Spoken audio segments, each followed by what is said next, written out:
please.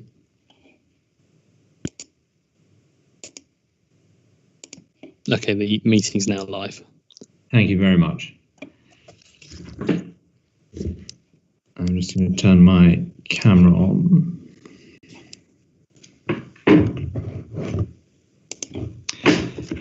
Good evening, ladies and gentlemen, and thank you all very much for coming to this virtual meeting of Kensington and Chelsea's Planning Applications Committee this evening.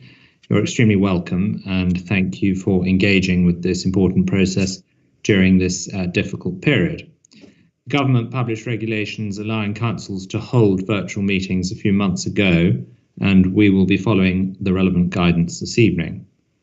My name is Charles O'Connor. I am Vice Chairman of the committee and I'm chairing this evening's proceedings. I'm joined by 4 of my fellow councillors who, together with me, will be taking the decisions this evening. If I could ask, please, each of the councillors to introduce themselves to everyone present at the meeting. I'll call out their names, and if they could please just put their cameras on and say hello. First of all, Mohammed Bakhtiar, and Mo is going to take over the chairing of the committee for one of the items this evening. That's the application for Kensington High Street, because I have to recuse myself for that, which we can cover in greater detail under declarations of interest. Mo will also act as vice chairman in case my connection fails and he has to take over, but hopefully that won't happen. Mo, if you could just introduce yourself, please. Thank you, Chairman. Good evening, everyone. This is Councillor Mohammed Bakhtiar. I am a member of this committee. We'll be making decisions along with my fellow councillors on this evening's application. Thank you. Thank you very much. And Alison Jackson, please. Hello, Councillor Alison Jackson for Chelsea Riverside. Good evening, and I look forward to making some decisions this evening for you. Thank you very much. And Hamish Adurian. Hello, everyone. Councillor Hamish Adurian. Looking forward to the committee this evening. Thank you. Thank you. And finally, Councillor Dory Schmetterling. Well, hello. Yes, I'm Dory Schmetterling, and I'm councillor for Pembridge Ward. Good evening. Thank you very much. And we're also joined by several council officers this evening, the senior of whom present is Derek Taylor. Derek, if you could introduce yourself, please. Good evening, Chairman and Committee. My name is Derek Taylor and I'm the Deputy Head of Development Management for Kensington Chelsea. Thank you very much. And then we have Cheryl Savarus and Fiona Ray, who are presenting the cases this evening. If you could just both introduce yourselves, please. Cheryl first. Good evening, everyone. I'm Cheryl Severus, and I'm the North Area Team Leader, and I will be presenting the North cases this evening. Good evening. Fiona. Yeah, thank you. Good evening. I'm Fiona Ray, the South Area Team Leader, presenting this evening. Thank you. Thank you very much. And we're also joined by various officers from the legal team and from governance. I won't make you all introduce yourselves, but thank you very much in advance. If any other officers need to speak, I will introduce them during the course of proceedings. I've been asked to make sure that not too many of us are on video at any one time unless it's necessary. So please switch to audio, or better still on mute when you're not speaking.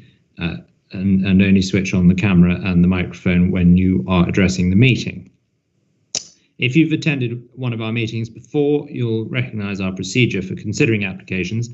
I'll explain the steps as we go along. However, I'd just like to emphasise at the outset that all the councillors have received the reports, the representations, and also the addendum report, which has been circulated. Finally, I'd remind colleagues that, as ever, we must hear all of the discussion of a particular case before we can participate in making a decision on that matter. So if your connection fails for more than a few seconds, please let me know, and you'll have to stand aside from the decision on that point. Now, I believe there are no apologies for absence. Is that right? Yes, there are no apologies, Chairman. Thank you very much. And declarations of interest. As I mentioned, I have a declaration of interest. The applicants for the Kensington High Street application, Dishoom Restaurant, the owner of the restaurant is a friend of mine, and so I'm going to stand aside for that application. And Councillor Bakhtiar is going to chair that, and I will just sit that one out, and then I'll retake the chair after that. The running order this evening, we're starting with Pembroke Road. The next one is Hereford Square, then York House, then Kensington High Street, then Queensgate Terrace, and finally Cromwell Road. So we'll move straight to Pembroke Road, please, on 56, and I think that is Cheryl Severus to present. Chairman, we do have a set of minutes. Sorry.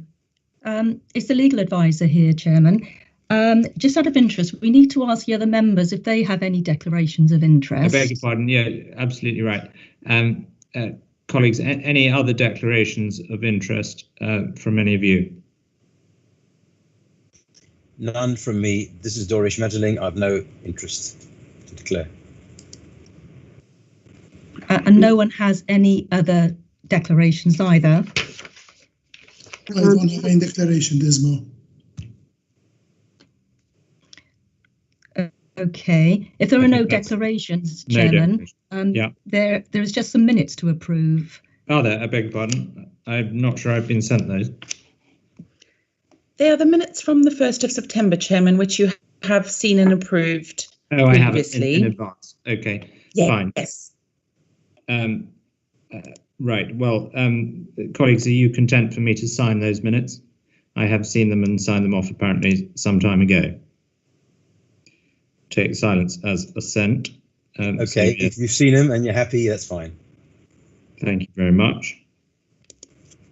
Right, now back to number 56 Pembroke Road, and Cheryl Severus to present that, please.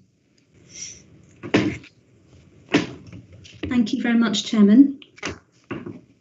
This application at 56 Pembroke Road is for a rear first floor extension to the building for an existing commercial unit. I'll start off by drawing your attention to the addendum report. This report states one further objection from the Edward Square, Scarsdale and Abingdon Association, ESSA. Following the circulation of that addendum report, members, you would have received a summary of objections from ESSA, which covers various matters, including the content of this planning application, concerns about the impact of the proposal on trees, privacy and sense of enclosure to the neighbours. Regarding the concerns about the content of the application, the applicant has provided drawings which correct the inaccuracies contained within the existing and proposed drawings as originally submitted, and I will point these out in the slides I am about to show you. I just want to make clear that these drawings do not change the proposal, which remains as a proposal for a rear first floor extension. I'll begin by showing you the drawings. On this slide, to the left, top left, is the first floor plan as existing, and below that is the ground floor as existing. And then on the right-hand side of the slide, you'll see the proposed first floor plan at the top, and below that, the ground floor plan as proposed. The floor plans as proposed show the area which is within the red outline on the existing plans. The proposal would add a single-storey extension over the existing rear ground floor roof that would create approximately 22 square metres of additional floor space. The first floor plan in the top right-hand side of the screen shows the position of two roof lights, which are there in the blue outline, and the position of an existing landing window, which would be removed by the proposal, is shown in the green bubble on the first floor plan as existing.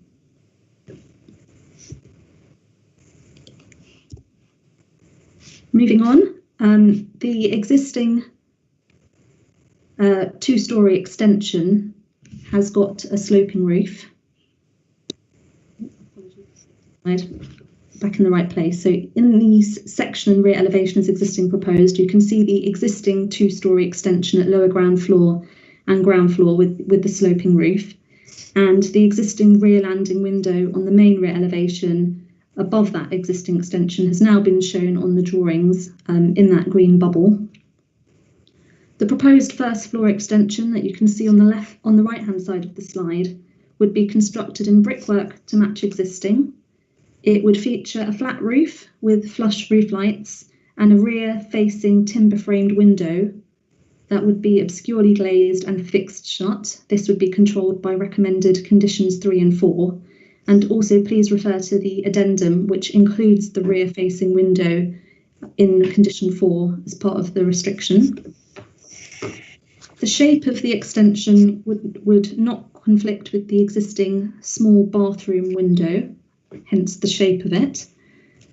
And the retention of that existing small window has now been shown in the proposed rear elevation drawing in the green bubble. The extension would match the height of the existing neighbouring extension to 58 Pembroke Road, and that is also annotated in a green bubble. The extension would also feature a side-facing high-level window, which you can see on the slide towards the right-hand side. This would be obscurely glazed and fixed shut, also controlled by recommended condition 4. The two green ovals depict the area where the roof lights were previously shown in error on this side elevation drawing, and the green bubble identifies the roof parapet, which would exist as a result of the shape of the extension cut around the existing small window on the main rear elevation. The use of the roof of the extension as an amenity space is prevented by recommended condition 5. Moving on to the aerial images, the application property here is identified by the red star. The property backs onto the rear of properties on Warwick Gardens. Properties on Warwick Gardens fall within the Edward Square, Scarsdale and Abingdon conservation area. You can see the separation distances between these neighbouring properties and how they reduce towards the east, which in this case is towards the left hand of the slide. From the rear of Warwick Gardens, the proposed extension would be viewed in the context of a number of rear extensions of varying height and massing, including the immediately adjacent 3-storey extension at number 58 Pembroke Road. You'll also see in this image that there are trees in the rear garden of number 88 Warwick Gardens, which back onto the application site. Show you a different aerial here, again to illustrate the separation distances between the rear of properties on Pembroke Road and Warwick Gardens and how that tapers to the end.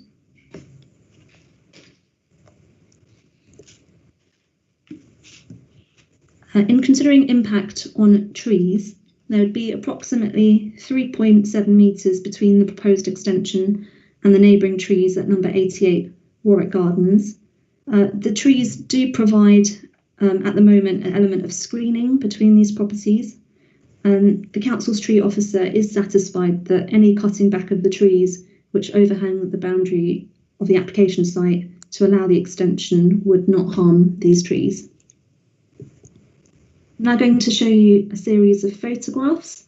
These are site photographs provided, a mixture of these between the applicant and also in representations submitted from neighbours. This photo has been taken from the rear first floor window of the application site. You'll see the sloping roof of the ground floor rear extension and also the neighbouring extension to the first floor level at number 58 Pembroke Road. In this photograph, you can again see that sloping ground floor, sloping roof of the ground floor extension and also the lower ground floor level beneath that. In this next photo, again, views of that sloping roof, and beyond that, the neighbouring extension at number 58. This photo also, in addition to the sloping ground floor roof, shows the rear extensions to number 54, Pembroke Road. And you can also see the trees at the rear of the neighbouring garden to number 88, Warwick Gardens. These two photographs were taken from the existing rear landing window, and the proposed extension, just to confirm, will be built against that boundary of number 58's extension to the same height. In this slide, there are photographs towards side elevation of number 54 Pembroke Road. You'll note that this property and this neighbouring property has a first floor terrace. And in this photograph, this was taken from the rear of Warwick Gardens, which is to the rear of the application site. And the top photograph identifies the rear extension, which exists to the rear of numbers 64 and 66 Pembroke Road. And the photograph at the bottom identifies the rear landing window, which was previously missing from the drawings, but has been added to the submitted drawings. And final photographs that I have to show you are the photographs taken from the rear ground floor window of the application property. It shows the distance between the application site and the rear extensions to 54 Pembroke Road. So in summary, subject to the recommended conditions, the proposals are considered to preserve the setting of the neighbouring conservation area and have an acceptable impact on the character and appearance of the property and the group of properties in this terrace on Pembroke Road, and would also have an acceptable impact on neighbouring living conditions. That's the end of my presentation. Thank you very much for that. Now, the way this works is that we hear first from those objecting to the recommendation, the officer's recommendation, and we have several people lined up to speak this evening, one of whom is Councillor Anne Siren, who is councillor for the relevant ward, Abingdon ward, and when a councillor is speaking, we give them 2 additional minutes over and above the 3 minutes that the other objectors get. So Anne Siren will have 2 minutes, and then we'll move on to hear from, I think, Barry Monday and Tanya Firth.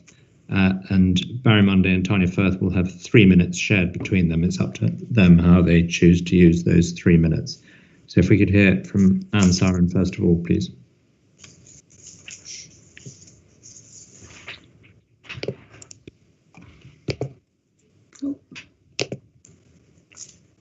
Hang on.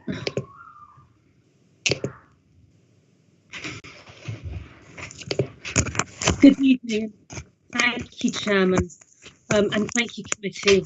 I feel very concerned about the information which is missing in this application and the resulting sense of enclosure the proposal will have on neighbours to the rear. Context is so important in assessing the impact of an application on its neighbours, particularly in a very tight space as we have here. And it's very difficult to understand any context, as no neighbouring properties are referenced at all in the application, which kind of sums up the concern that the applicant has shown for its fellow residents. I would ask the committee to question the officers about how they have assessed the impact on these residents, given that details have not been provided and are missing. But the main reason I wanted to speak tonight is that, having reviewed what detail I was able to glean from this application, I think the impact on the neighbours to the rear of the applicant's site is unacceptable. Barry is going to talk about what is an acceptable distance between dwellings, and it's not big enough here. I think if anyone were to visit this site, they would really appreciate the effect of the converging building line of Pembroke Road as it meets Warwick Gardens. 56 Pembroke Road is much, much closer to the dwellings behind it than its neighbour, which is further from the pinch point where Warwick Gardens and Pembroke Road meet. And even then, this neighbour has a much smaller extension. The extension proposed here is much taller than the others on the street at 3.6 metres, and that's a lot of storage. It also means an unacceptable sense of enclosure, would result to the neighbours. I do feel really strong concerns that there's been no site visit. Obviously, we're all very well aware of the situation, but I would urge the committee to ask officers how they have felt able to make a recommendation with not only missing details, but also with a significant impact of the proposal and sense of enclosure for neighbours, which is so hard to tell without a site visit. But I would like to hand over to Barry, the chair of our Residents Association, and then also to Tanya, so you can hear directly from one of our residents on the effect on her. Thank you. Thank you. Barry, when you're ready, please. Thank you very much, Chairman. Good evening, everyone. I'd like to talk through the four main areas of concern of our objection. Firstly, the application itself. This pays no regard to context. For instance, it doesn't mention anywhere that the site borders onto a conservation area. The drawings don't show how the proposals relate to the adjoining properties or how the plans relate to the residential units above and their common parts. Nor do they show the relative heights or ground levels between the adjoining dwellings or their gardens. Also, there appears to be an existing window missing from the elevations. Well, thankfully that's been corrected this evening, but until this evening it wasn't correct. All of this despite the clear application requirements as listed on the planning website. And I quote, "Where a proposed elevation adjoins another building or is in close proximity, the drawing should clearly show the relationship between the buildings and detail the relative positions of openings, parapets, levels, etc. on each property." None of this is shown on the drawings. Secondly, the trees. The application form contains a question. Are there trees or hedges on land adjacent to the proposed development site that could influence the development or might be important as part of the local landscape character? To which the applicant has replied, no. This is patently wrong. There are two significant trees right on the boundary with 88 Warwick Gardens. This hadn't been picked up at all in the planning officer's report and has only been mentioned this evening. Thirdly, because Pembroke Road and Warwick Gardens converge with diminishing space between the terraces, a one-size-fits-all approach to extensions is not appropriate. The rear elevation of 88 Warwick Gardens would only be approximately 10 metres from the nearest point of the new extension. Guidance in the London plan and in RBKC's own policy, CL5, give a suggested minimum of 18 metres as being a useful yardstick for visual privacy. And finally, the sense of enclosure. Because the relative levels between 56 Pembroke Road and the garden of 88 Warwick Gardens, there will be a heightened sense of enclosure caused by the new extension. The extension will rise to approximately 3.6 metres or 12 feet above the existing eaves line of the present ground floor extension, and it will appear overbearing from the garden of number 88 Warwick Gardens. Again, quoting from the local policy CL5, an overbearing or overdominant sense of enclosure can significantly reduce the quality of living conditions both inside and outside. The impact on the sense of enclosure is dependent on on-site judgment. In conclusion, this application does not provide sufficient information for it to have been accurately assessed. The lack of a site visit by the officers has made a bad situation worse, and it has led them to wrongly recommend it for approval. I therefore ask the committee to refuse the application. Thank you very much.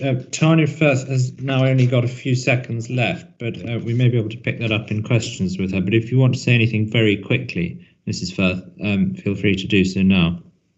Hello, thank you very much. Yes, this is a third extension, it will be the third extension on this site. It is, as the councillor and Barry have very kindly explained, it's leading to an enormous sense of enclosure, lack of privacy, lack of green space. When I go down to the garden, they pretty much built all over their back garden. You could almost touch the back wall of this extension. And it gets worse as you go higher up. And I'm speaking on behalf of two other neighbours. So you've got objections from 3 neighbours, 2 councillors, 2 housing associations, and the MPs following this as well. I think it's because we feel the creeping development has gone so far that it's leading to a very, very strange sense of being built over, not having light, not having privacy, and being hemmed in. And the fact that these roads converge and we're at the apex end is such a significant factor that I'm astonished that the planning officer didn't pick up on it. Thank you very much. I'm going to have to cut you off there because you're slightly over your time, but I'm sure we can pick up those points in questions. Thank you very much. And now we have the agent, if that's okay to speak. I beg your pardon. Sorry. It's Philip Bueno, the agent. Am I yes. Okay yes. to speak? I'm coming to you now, Mr. Bueno, and Mrs. Hansford. So it's now your turn to speak, and because the others had nearly 6 minutes between them, you have up to 6 minutes to speak yourselves. Thank you very much. Thank you. I would just initially state that we have obviously addressed much of the issues which have been mentioned. In respect of the plans, they've all been issued, albeit a little bit late. They have all been issued and through, so people have had the opportunity to review them. In terms of the sense of enclosure, there is an adjacent extension on the other side, which is also to the similar level as well. So the 54 extension, which has not been mentioned by any of the objectors, so there is actually a closer extension to the rear of the 88 Warwick Road section as well. In respect of the trees, obviously they are actually not in the applicant's site, they're in an adjacent site, and they have now been addressed, and that's now included on the OS report. In respect of the glazing, obviously it's been proposed to be conditioned as obscure, which we're in agreement with. In terms of the other aspects, all new plans have been submitted, so it should show a clear and reasonable assessment of the situation. Manuela, if you'd like to add anything further, then you may well do. Hi, everyone. This is Manuela Hamelford, and we are the applicant. And can you hear me? Yes. We can, thank you. Great. Okay, so I also wanted to address a few things. So going back to the trees, so as Philip mentioned, the agent, the trees are on the other side of the perimeter. They don't affect us. They don't have anything to do with our property. They don't block our view. They don't. We won't harm them with the extension. They are almost 4 meters away from the end of our perimeter wall. And to mention, blocking in of the area and that sort of thing. I mean, we've got extensions on the left and the right of us. So we're following the same path, and I think it'd look more consistent that way. So we're doing exactly what our neighbors have done. We've gone that high to match the neighbor's height. That's why we've gone 3 meters and above, just to match all the other extensions. And the other thing I wanted to mention is the 18 meters that somebody had mentioned gap between our extension and the people on the other side in Warwick Gardens. I think that's something that somebody should come and maybe take a look. But I believe that we have a suitable gap between our offices and perimeter as everybody else. We're actually the neighboring 54 Pembroke is actually closer to the apex, as you'd like to call it. So we're even farther away. So for us to feel like it's closing in doesn't really make much sense when our neighbor has the same extension and they're closer to the area that comes to a point. So I just wanted to address that as well. And then again, the windows, we can glaze the windows, not to intrude on anybody. And we're an interior design company. So obviously, we want things to look beautiful and elegant. And right now, if you look to see what is outside right now, what the neighbors are looking onto, which is an old mildewy roof and not very nice. What we are proposing is a much more aesthetically beautiful extension that I think will make the space look better, personally. So that was my comments. All right. Well, thank you very much indeed for that. That's very helpful. We now have the opportunity for the members of the committee to put questions to both the objectors and the applicants and their agent. So, colleagues, do you have questions for any of these parties? And could you please say at the outset who your question is addressed to? If you could put a Q in the chat to indicate that you'd like to speak, that would be helpful. Mr. Hands too.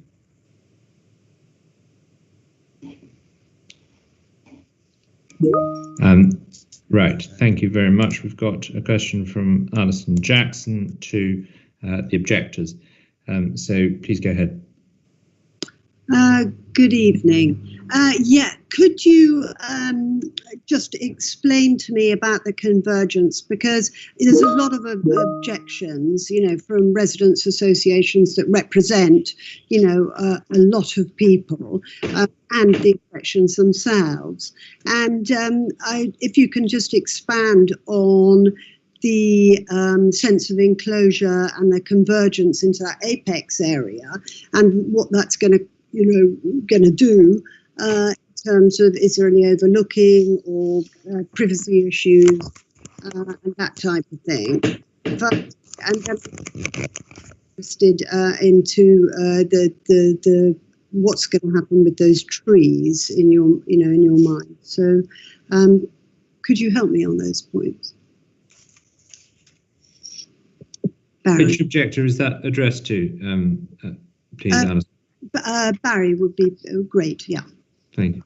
Okay, the convergence issue, obviously as the space between the buildings gets closer, the overlooking issues become more serious and more noticeable. And as I said in my piece, the dimension between the back of the proposed new extension and the back of number 88 Warwick Gardens would be roughly 10 metres. And that's way, way below what is a minimum recommended dimension of 18 metres. Now, I know in London, these dimensions often get reduced because of local conditions, but or historic conditions. But I just feel that in this particular case, you can't say because the next door neighbour has built an extension of a certain size, it makes it appropriate to do so where the gap between the two buildings is much smaller. So really, that was my fundamental point. The trees, I think I'm really irritated that nothing was mentioned at all in the report, and only at the last minute has this been put into the equation. And I mean, clearly the applicant was wrong not to mention the trees and say that the trees were not there and had no effect. The question's clear enough in the application form. Yeah, I have found it confusing, the fact that things have been excluded and then appeared. So it's been quite difficult to get a sense of what, you know, the size and what is actually happening here. So just in terms of the windows, because the windows appeared now in the plan that wasn't in the plan. I mean, I presume that is correct. Well, we're taking the applicant's word for it, but the window wasn't there on the drawings and has now suddenly appeared. But there was an objector when I looked through the objections from somebody who presumably lives in the flats above the subject property, and they were complaining that to remove that window would remove a lot of light from the common parts of the residential. Well, obviously, I mean that is goes without saying. And so that factor wasn't built into the drawings at all. Yes, I mean, that window that is going to now be blocked and is now drawn in as a smaller window, it's blocked off, but the smaller window is going to still appear. Does that mean that the window is going to be blocked off? I think there's Claire Simmons who speaks about this in one of the objections, that the window is actually going to disappear, therefore there's going to be no light into the common parts corridor. That's as I understand it, yes. And a smaller window is going to, yes. So how is that going to, maybe this is a question for Tanya Firth, how is that going to affect the residents? Could I just intervene there, please, and say to Mr. Bueno that the chat facility is only to be used, please, by the councillors indicating that they want to speak. It's not for you to make points in support of the application, please. Thank you.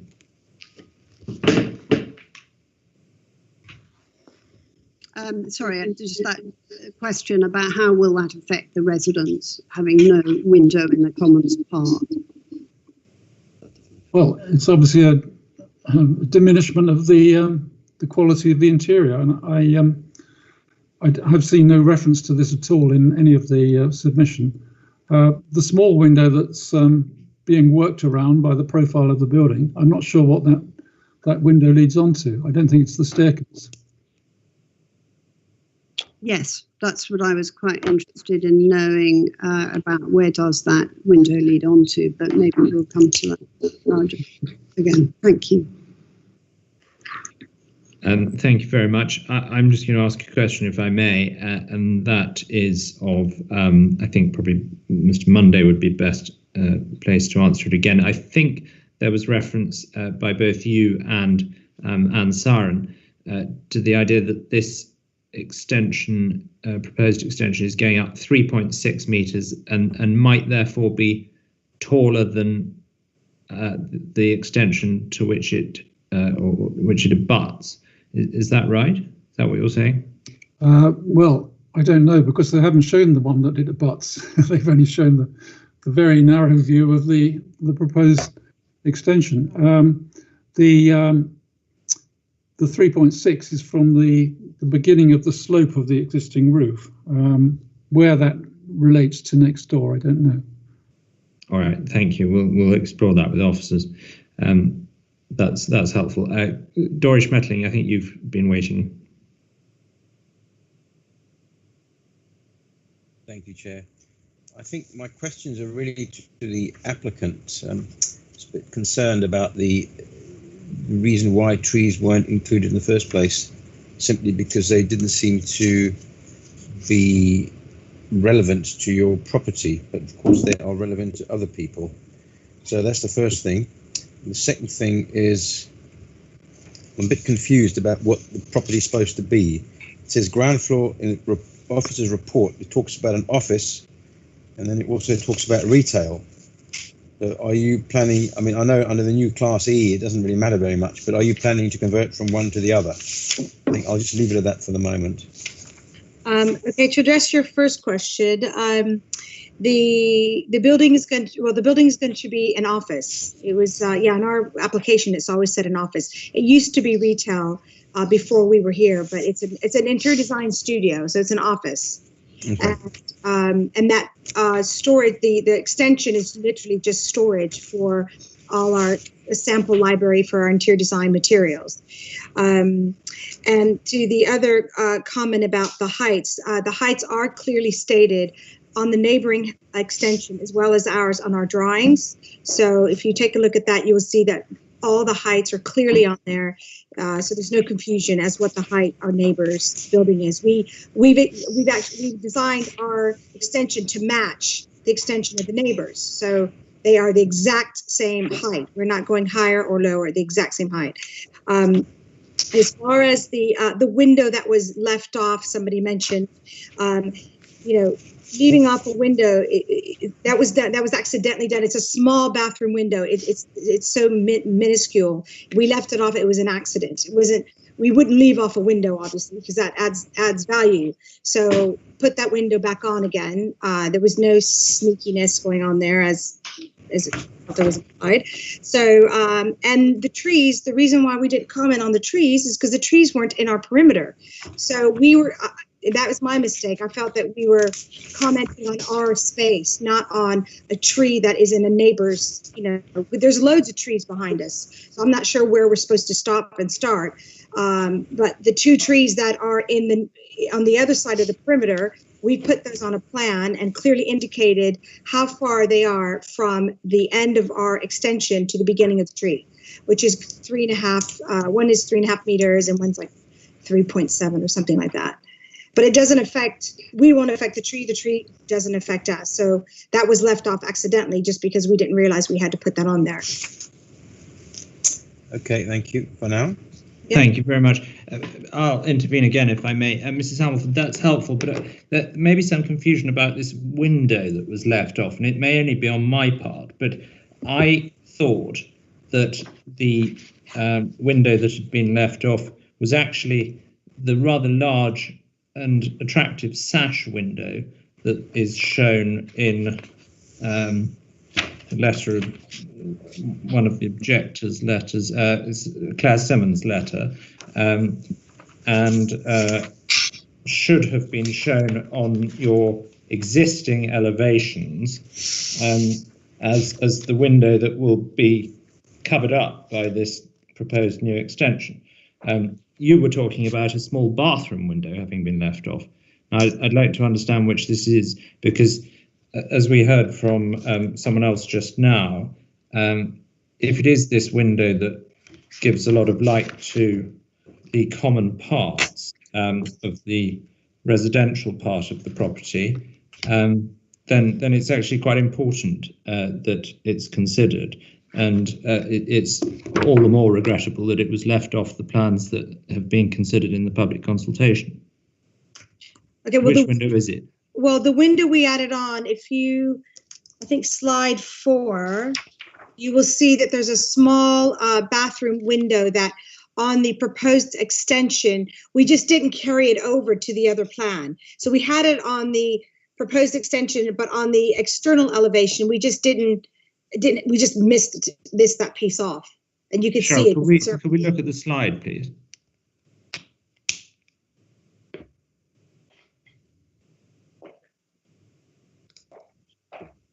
So hold on, actually just go a couple of ones back. You've just gone over one of the ones I wanted to talk about. That one. No. Yes, that shows it. Well, okay, that'll do it. The one that's got an arrow to it there, a red arrow. I think it's that window that we're talking about, isn't it? And then if you go one slide further on, Cheryl. No, the other way. Sorry. Another, beg your pardon. Right. No, that one. It says 58 on it. Next slide. No, the other way, sorry. Sorry, Chairman, do you want me to go to the drawing or to the photograph? No, to the photograph. I thought there was a photograph through the window that we're talking about. One more, there. That I think is the window that exactly.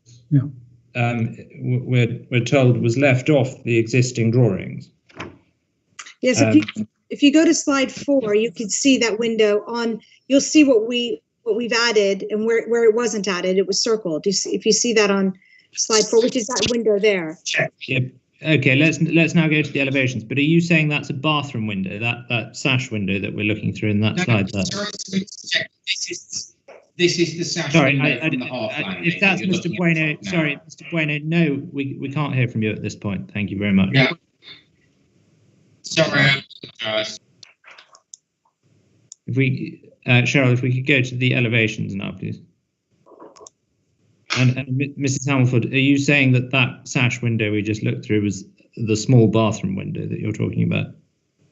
No, the one that you just looked through is the sash window. Right. Which is shown there as not a sash window at all. It's the one in the green bubble that just looks a sort of like one enormous pane of glass. Yeah, so if you look at section 2 through proposed extension, we don't have a picture of that window because that window's on the next floor. Do you see that little green? Do you see that small window? Do you see how it's circled on the extension external elevation D? My screen shows a blank. I see multiple things circled which I think are indicating that they weren't included correctly on the plans to start with, and I see on the left-hand side 2 under the existing ones, and then on the right-hand side a very small window under the proposed. The point I'm getting at is you were saying that only a small bathroom window had been left off, which is presumably the thing that we can see on the right-hand side. Exactly, yes. But I think what's being said against you is actually that the other rather larger window that will be completely removed by your proposed extension was also left off the plans, and that somehow that window contributes natural light to the common parts. That's what I'm trying to get to the bottom of. Yes, so that window there above that window is, yes, will be covered up. We were going to put in place a smaller window just to allow light in the common parts. But that extension will go above that window. As you can see. Where's the window that will allow light to the common parts? We're just putting in like a small, just a small glass sliver at the top of the ceiling, just to allow some natural light in. That's why we have the roof lights with the lights coming down, so it allows lights to come from the top and then through that communal window as well. Oh, so that window remains internally, does it? No, it does not. No, it'll be partially covered with the wall. Partially covered? Yes. Completely. I don't think we can really see this on the plans, can we? Let me see if I can.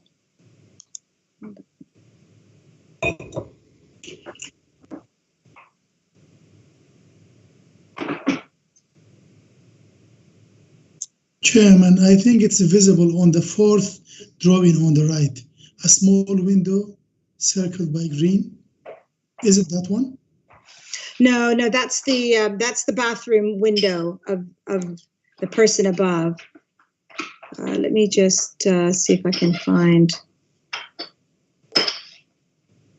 Anyway, it looks to me as though it's not on these plans, and I think that's the part of the complaint that's being made, that we're being asked to assess your application, but with insufficient information in front of us. Anyway, I've spoken enough. I think, Mo, back to you had a question. Yes, Chairman, thank you. Thanks. My question first of all, to the objectors.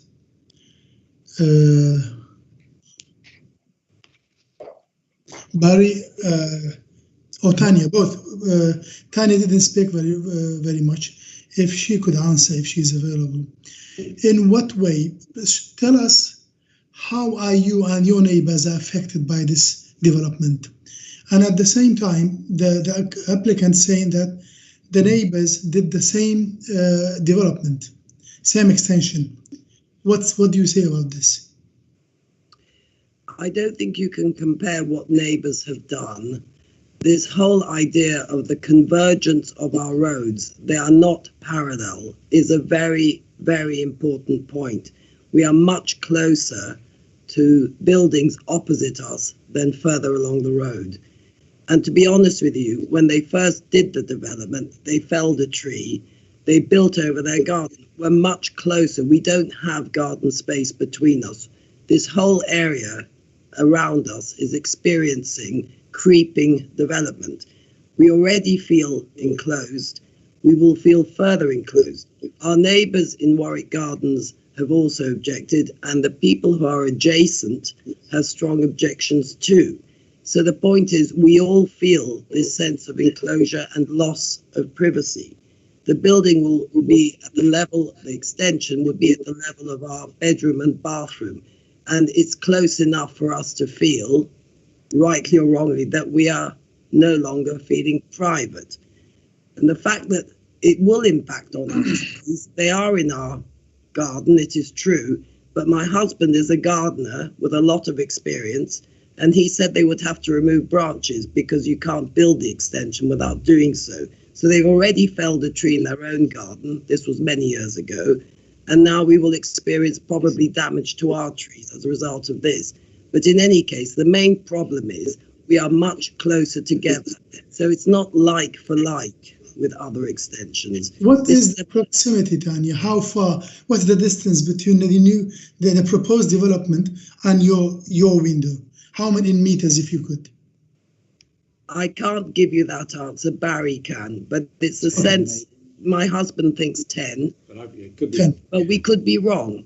The point is that unless you go to our bedroom and look out, and at that stage the trees offer nothing, no cover at all, you are actually facing, or would be facing, another building, which could look into you. Frosted or not, they can always change it.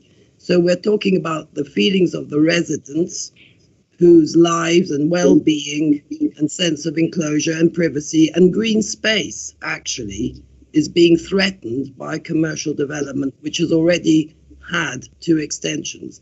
We were told verbally they wouldn't be allowed another one. This was in 2006. And clearly, we have some faith in this process.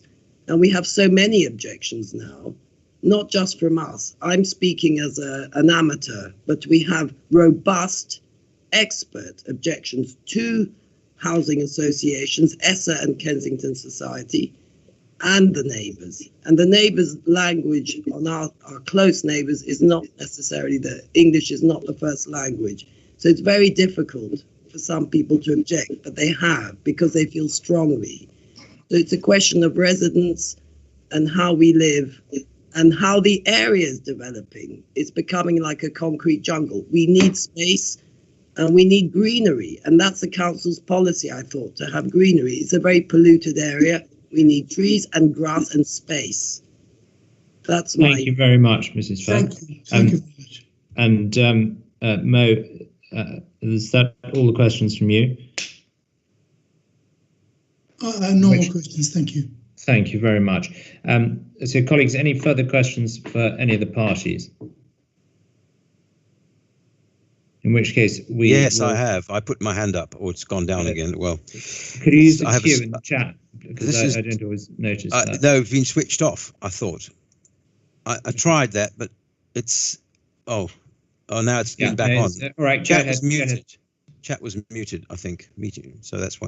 Anyway, sorry, I have a slight lag. Anyway, my question really is to both parties. We can start off with the objectors first. It's not directly something that we can take into consideration in this meeting, but I just would like to put the question, which is in the last paragraph of Claire Simmons's letter, in which she talks about consideration being given to, in short, a smaller extension. What would your reaction be, say, Ms. Firth, or the objectors? I'm going to have to ask people to be quick with this because we need to move on to questions to officers. And I would ask the same question of the applicant then. We would object to any extension because the existing building is something which we feel very strongly against. That's my view. Thank you. And the applicant? Well, I mean, we would be happy to reduce the height of the extension. I mean, we're just literally doing a footprint of what's already existing. We're not going any farther, any wider, anything like that. We're just going taller, and we only went to that sort of height just to match the existing height. If we don't need 3.6. I mean, we'd be happy with sort of a 2.8 height.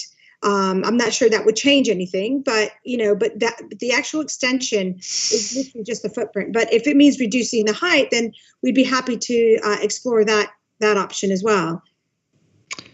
Thank you very much. Very good. Well, we're going to have to move on to questions to officers. Thank you all very much for your helpful contributions. So this part of the meeting is for the councillors to ask questions of the officers. And Councillor Bakhtiar, you have a question for Cheryl Savras, I think. Yes, Chairman, thank you.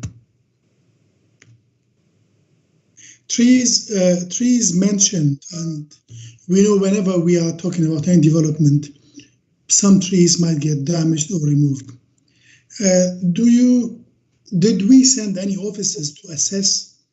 Because some of the objectors mentioned that officers did not visit the site to assess. Councillor Bakhtiar, that's correct, as officers have not physically been on site to assess this planning application. However, despite the answer given on the application form about trees on adjacent sites. It was clear to officers that there were trees on neighbouring sites, most clearly shown on an initial desktop search of the property. The aerials clearly show a number of trees. And then the next part of our assessment was, okay, so we acknowledge that there's the existence of these trees, but are they a constraint to the development?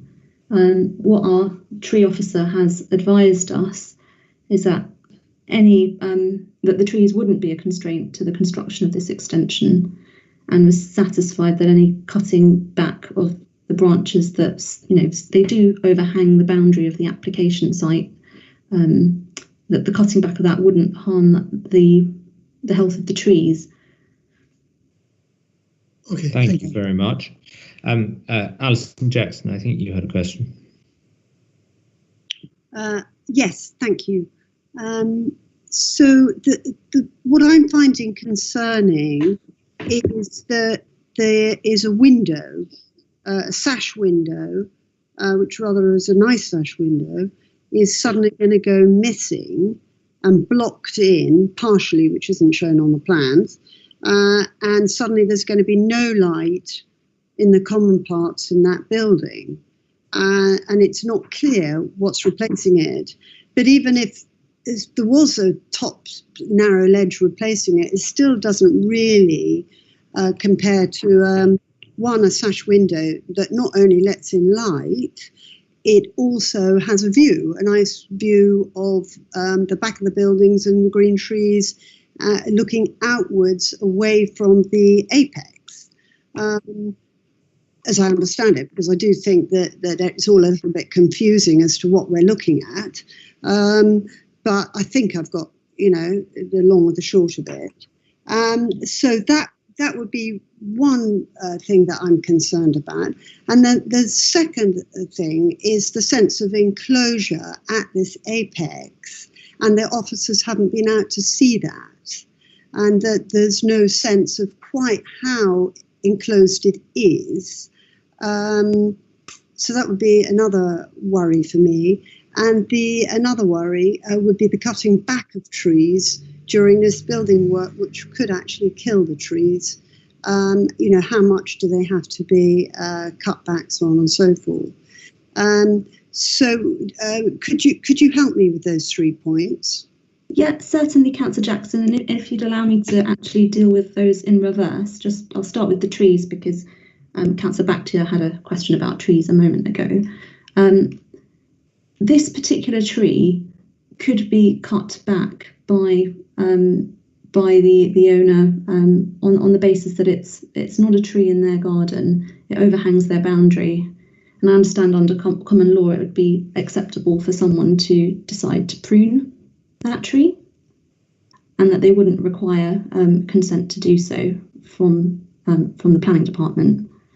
And as I responded to the previous question, the tree officer is satisfied that that any pruning required to accommodate this extension. And if you'd just allow me to find a photograph that shows the tree, can see the extent of the sloping roof there at ground floor level, and it's above that roof to the height of the extension at 58 Pembroke Road that this proposed extension would be situated. So I hope this photograph is helpful in illustrating the extent of cutting back that may be required. I can't see the tree on my screen, actually. No? Is that the same for all others? What slide number is it? Number 9. I can see the tree. Okay, I've got it, Yeah, I can see it, but I must say in the previous slide, I also couldn't see the content until I fiddled around with it back and forth. Oh, okay. It may be that there's a bit of a delay as I'm going through the slides. Yes, but I can see it. Yeah, so... But can I just ask you something on this? Because it doesn't look like there's one tree. It looks like there's two. It looks like, and this is what one of the there's a fig tree there too, quite a mature fig tree, and there's also a bigger tree. But it's still, has the officer been out to have a look at it? No, as I confirmed earlier, officers haven't visited the site, and you're correct. There are 2 trees on this site, including a fig tree, and I understand the other one is an Indian bean tree. It's not really the branches, is it? It's the roots. So if the roots get affected, and the drawings haven't been entirely accurate so far, and no one's been out to have a look at it, it's a concern. The roots of the tree, that was something mentioned in the objections, and the extension is not at ground floor level. So there would be no works of excavation or any works to that boundary wall. The extension is solely at first floor level. Right. Would you like me to answer your other questions about the window? And try and bring some clarity to this situation. Just return back to the elevation. So there are 2 windows that have had to be corrected during the course of this application. The first is the window to the landing, which is identified as the larger window in the green bubble. But as correctly pointed out... Sorry, can you just tell me what slide you're on? Because as I said, it doesn't operate on my system, so I have to do it manually. Oh, right, apologies. I'm on slide number 4. Can you hit presenter, perhaps? Sorry, because it happened to me as well. I lost track. But that's because I'd taken control at my end. You have to hit presenter, then it goes back to the presenter doing it. I believe I've still got presenter control. No, it's Alison Jackson I'm talking about. She has to click on go back to presenter. Thank you, Dora. Okay. Hopefully, Councillor Jackson, you're on slide 4 now, the section rear elevation.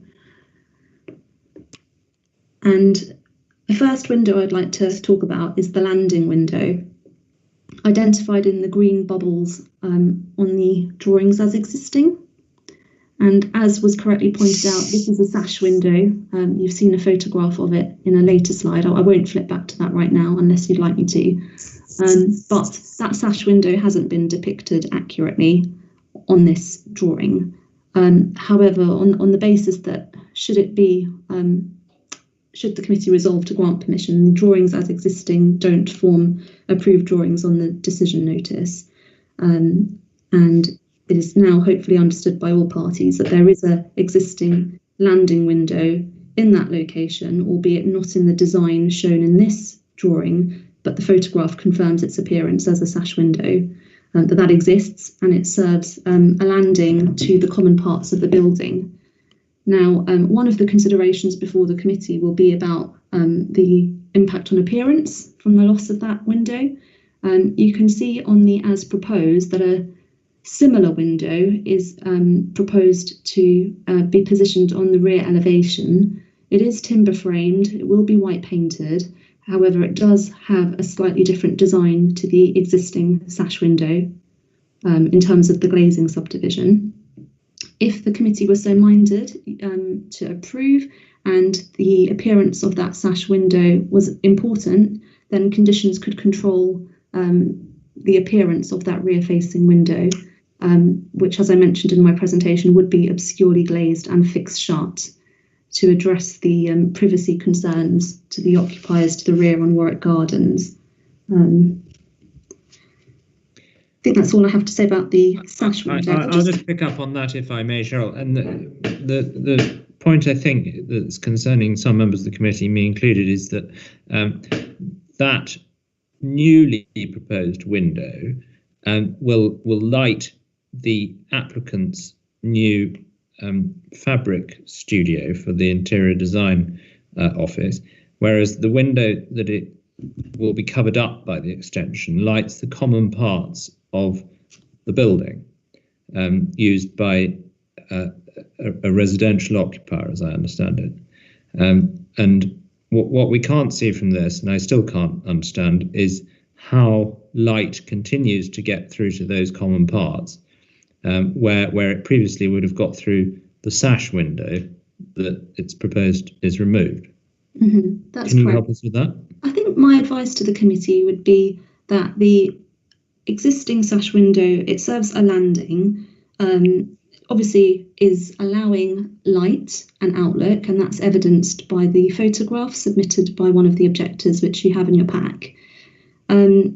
However, one of the considerations is whether it is essential for a landing to have to be served by natural light. It's not a habitable room, and therefore, thinking about what the BRE guidance advises about light spaces, it contributes a degree of light and outlook to the overall amenity of the property. Although my advice would be is that it's not essential to have a landing that is lit by natural light, and that the overall amenity of the property, and indeed to the residential occupier above, wouldn't be worsened to a degree that would cause an unacceptable extent of amenity to them. The applicant did, in response to questions, mention a partial blocking up of that sash window opening, allowing a strip of light. On the top of the roof of the extension, there will be a roof light, but in accordance with the recommended condition, it would be obscurely glazed and fixed shut, and therefore I wouldn't advise placing much reliance on a strip of light coming through that into the landing. And in any event, should permission be granted and this be constructed, that is an internal part of the building, and it wouldn't, in future that could be blocked up completely. So I wouldn't advise placing much reliance on a strip of light going down through a roof light and then into a partially blocked up opening into the common parts. No, that sounds sensible. And as I say, it seems we're being asked to consider something that's not shown on the plans. That's very helpful. I think, Mo Bakhtiar, you've got a quick question, and then we'll move on, if we may. Well, I think Chair answered this question is about this light. And I think I have a question to the officers and something to remember in the past. It looks like the drawings we have is in front of us tonight.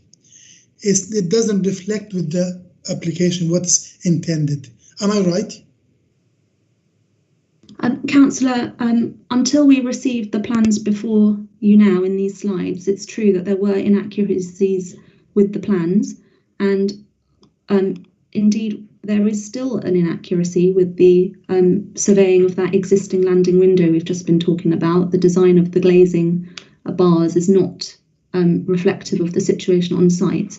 But I would advise the committee that as a result of the drawing changes, we do now have drawings which accurately reflect the proposed first floor extension, and also includes not only includes now the opening of a landing, albeit not in the correct sash window design detail, but also retains that small bathroom window shown in the green bubble on the right hand side.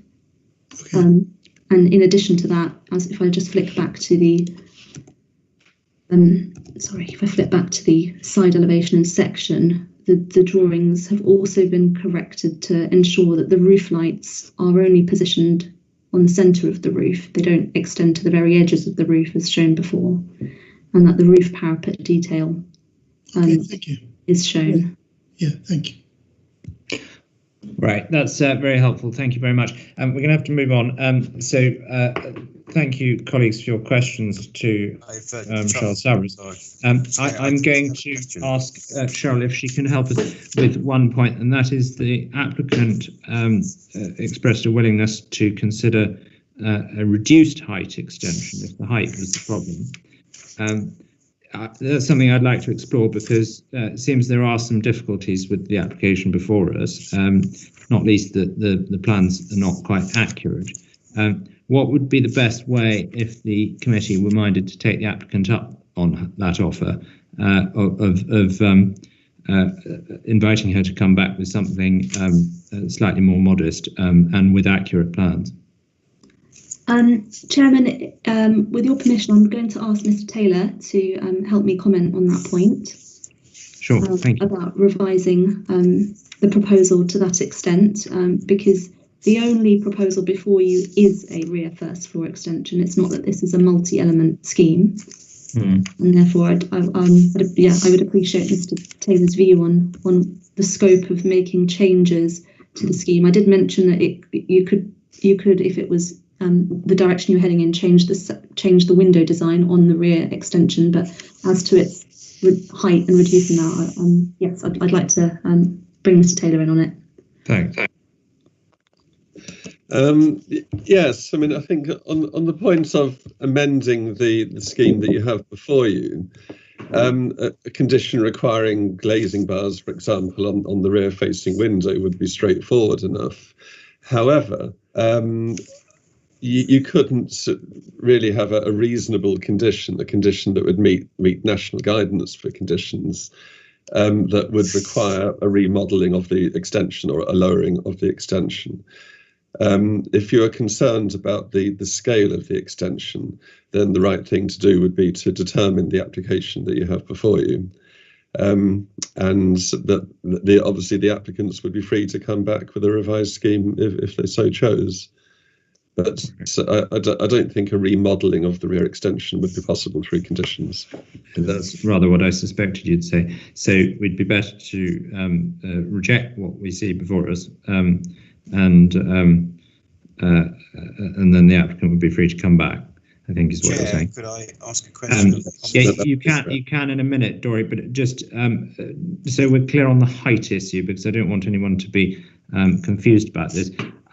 I think it's right to say, is it not, Cheryl, that the proposed extension height is exactly the same height as the one at number 58 that it will abut, although it's not very clear from these drawings. Yes, that's correct. So the height of that extension, sorry, bear with me, I'll give you the exact dimensions. It's approximately between 1.96 metres at its lowest and 3.36 metres at its highest, and the writing will undoubtedly be too small to read in that green bubble, but it does say that the proposed extension matches the neighbouring building height. And so taking the application as a whole, if the committee are minded to grant this, there'd be sufficient confirmation within the drawings to make it very clear what the height of the building should be, should there be any question on that in the future. Okay, thank you very much. Right, colleagues, what are your thoughts? I know, Dory, you want to speak. You hear the options, or you've heard the options. We can reject this if we have concerns about the height, and invite the applicant to come back with her proposals for a reduced height one and with accurate drawings. Or it may be that we consider this acceptable in that it will match the extension number 58 next to it, and as we've heard, the loss of the sash window, regrettable as it is in fact only a sash window serving a staircase.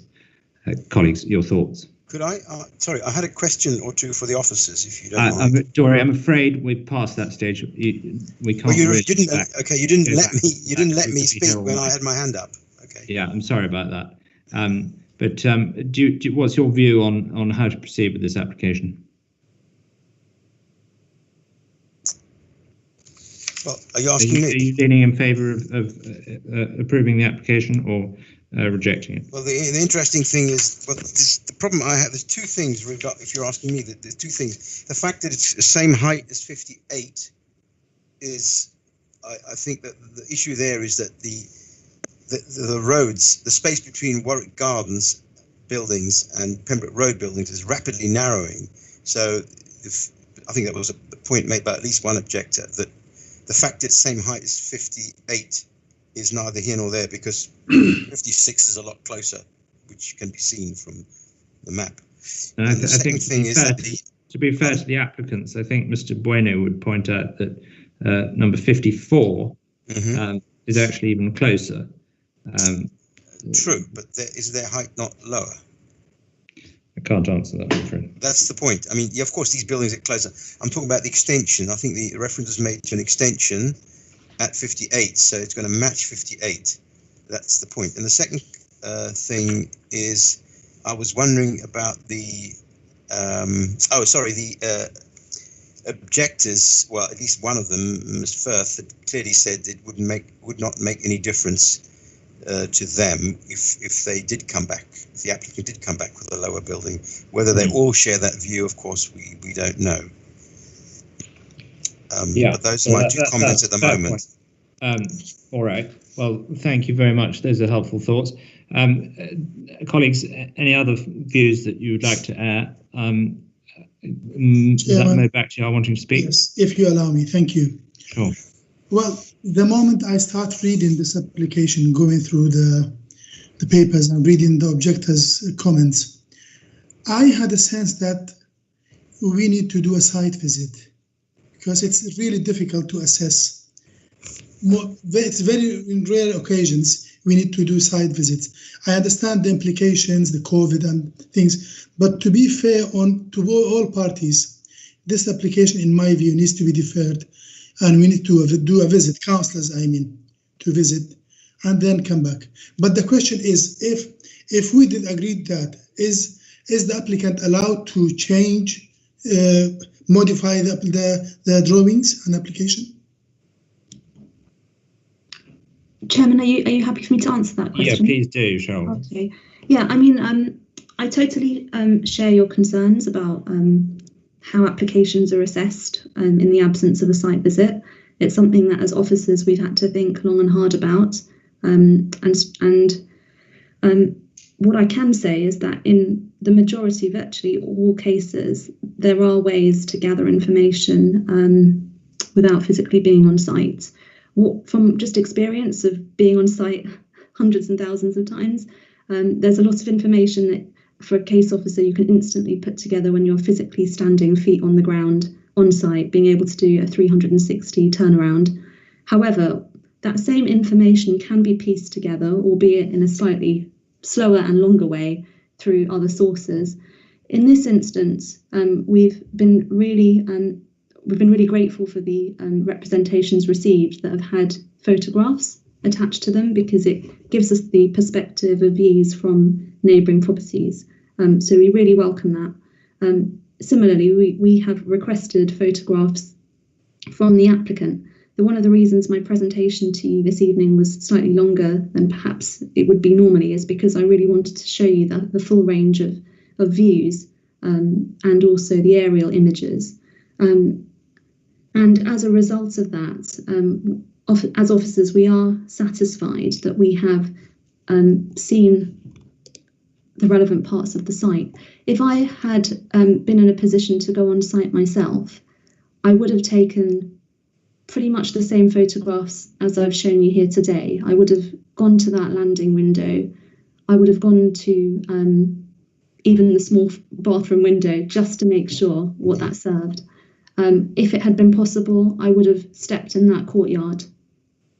And so I can say that officers have requested the information from the relevant openings within the building itself. And we've also benefited greatly from the photographs submitted with the representations from neighbours. What I'm struggling to describe is what additional benefit physically standing on the site would have added to our assessment of the proposal. So I hope that answers it. I'm not sure if Mr. Taylor would like to add anything on that site visit point, because I totally appreciate it's an important one, and certainly for the neighbours as well. We'd like to give reassurance on that point. So, Mr. Taylor, is there anything you'd like to add to that? Well, not really. I think you've described all that very well indeed. I think for the committee, if the committee were sort of looking towards a site visit, then the committee would need to know what sort of information would be gained from that site visit that isn't before you already. So I think you simply have to have a good idea as to what you don't know now and what you would like to know that might come out of a site visit. But I mean, obviously the officer recommendation before you is that with all the information sources, and a lot of that information obviously has come from residents, but with all the information sources, do you have enough information to fairly judge the proposal? And That's helpful. Thank you very much. Okay, colleagues, we need to move on to make a decision on this.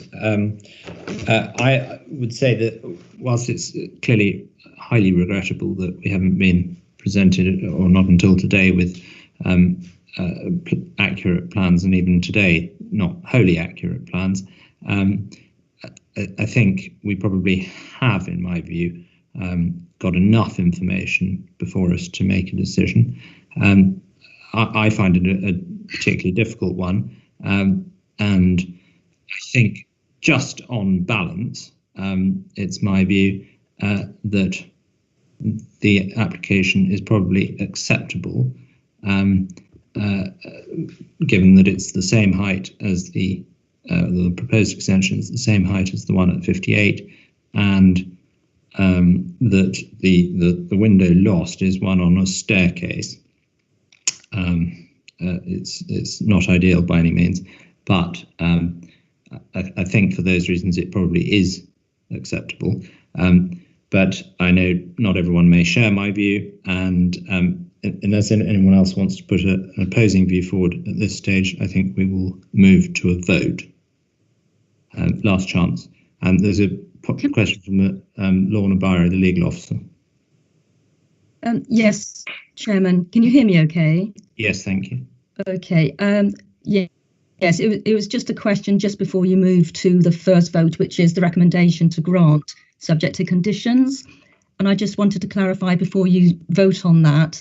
One of the officers mentioned another condition that was going to be added. And I just wanted to sort of clarify with the officers what further conditions there would be added.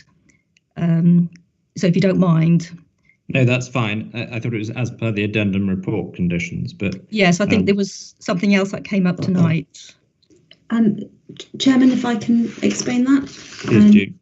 Yes, I would advise that condition 2 is reworded to reflect the plans that are up to date and correct the majority of the drawing inaccuracies, with the exception of the design of that sash window as existing. But as actually, sorry, I should go back and say the only drawings listed on condition 2 are the proposed drawings. And so the drawings would be updated with the drawings shown in the slides as proposed.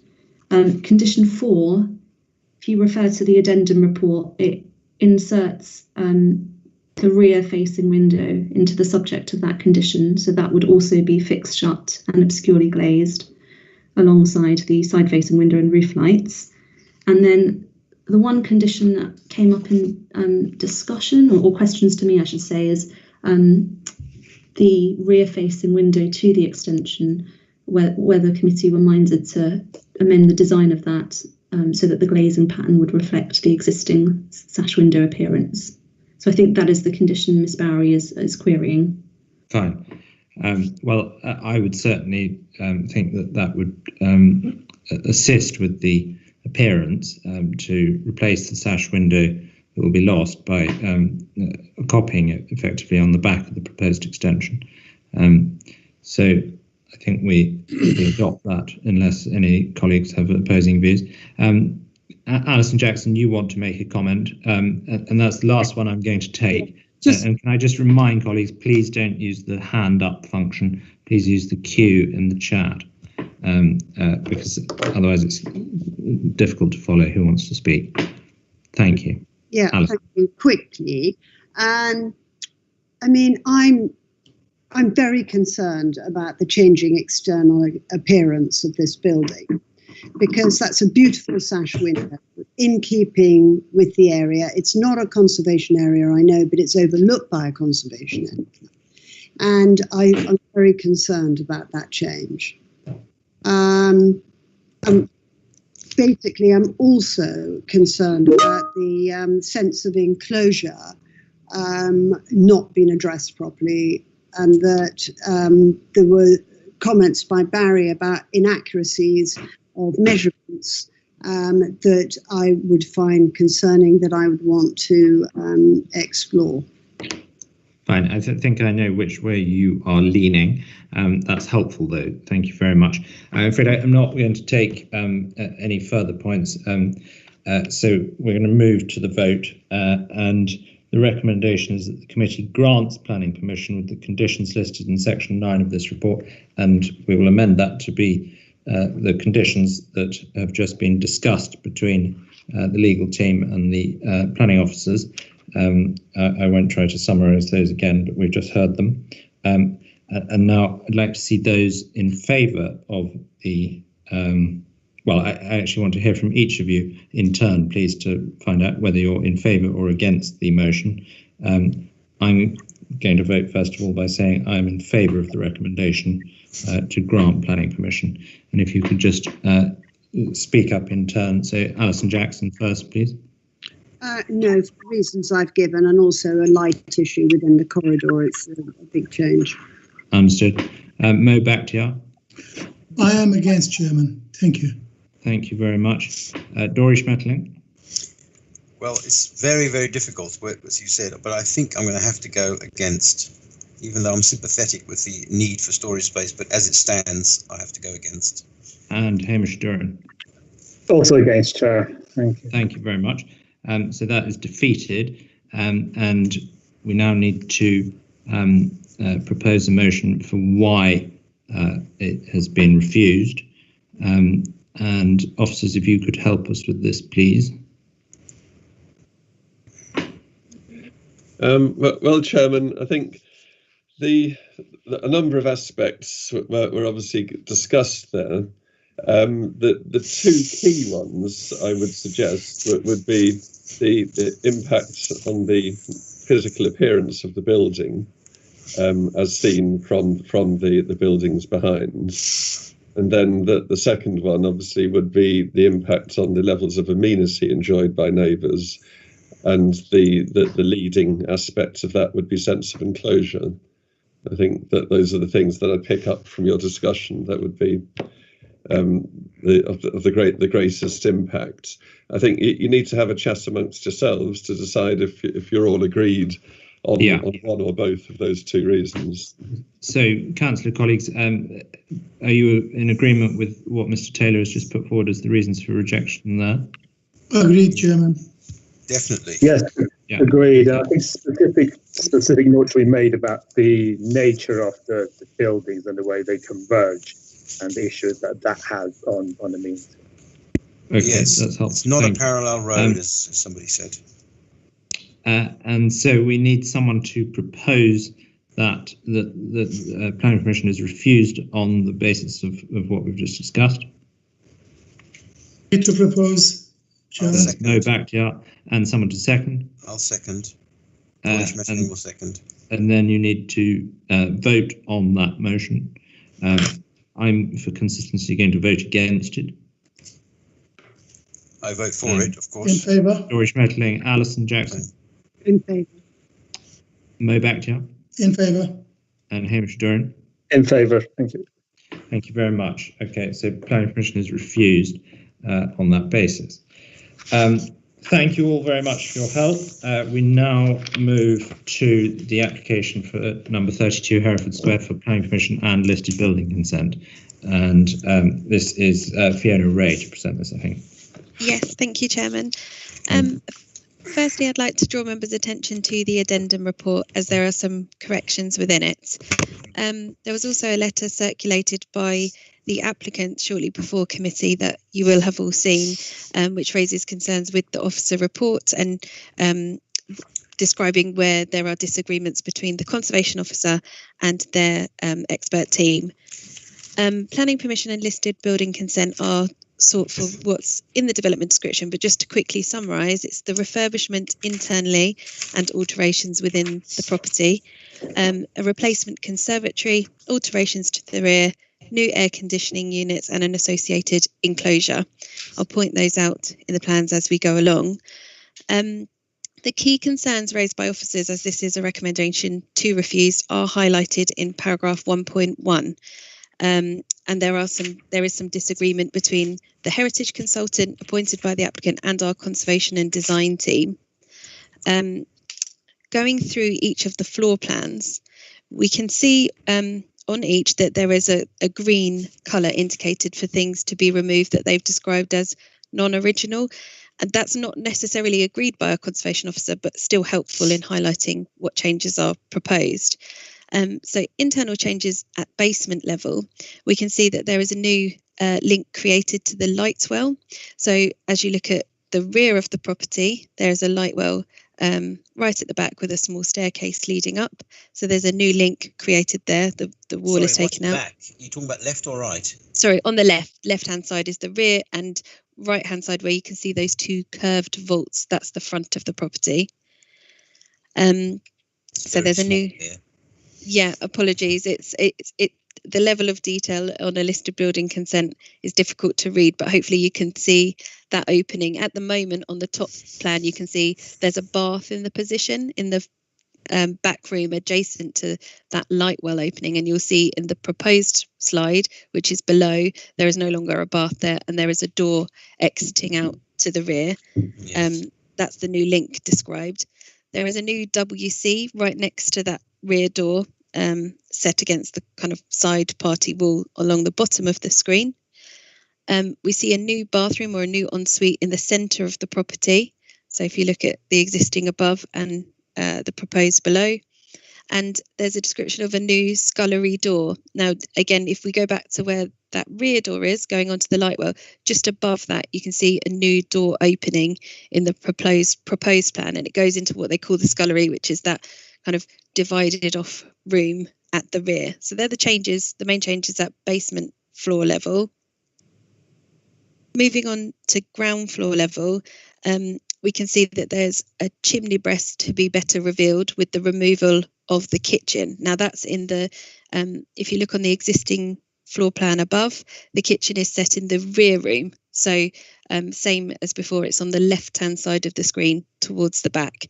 That's the existing kitchen. So removing that would better reveal a chimney breast. And the new kitchen, as you see on the proposed plan, is going into the front part of the site.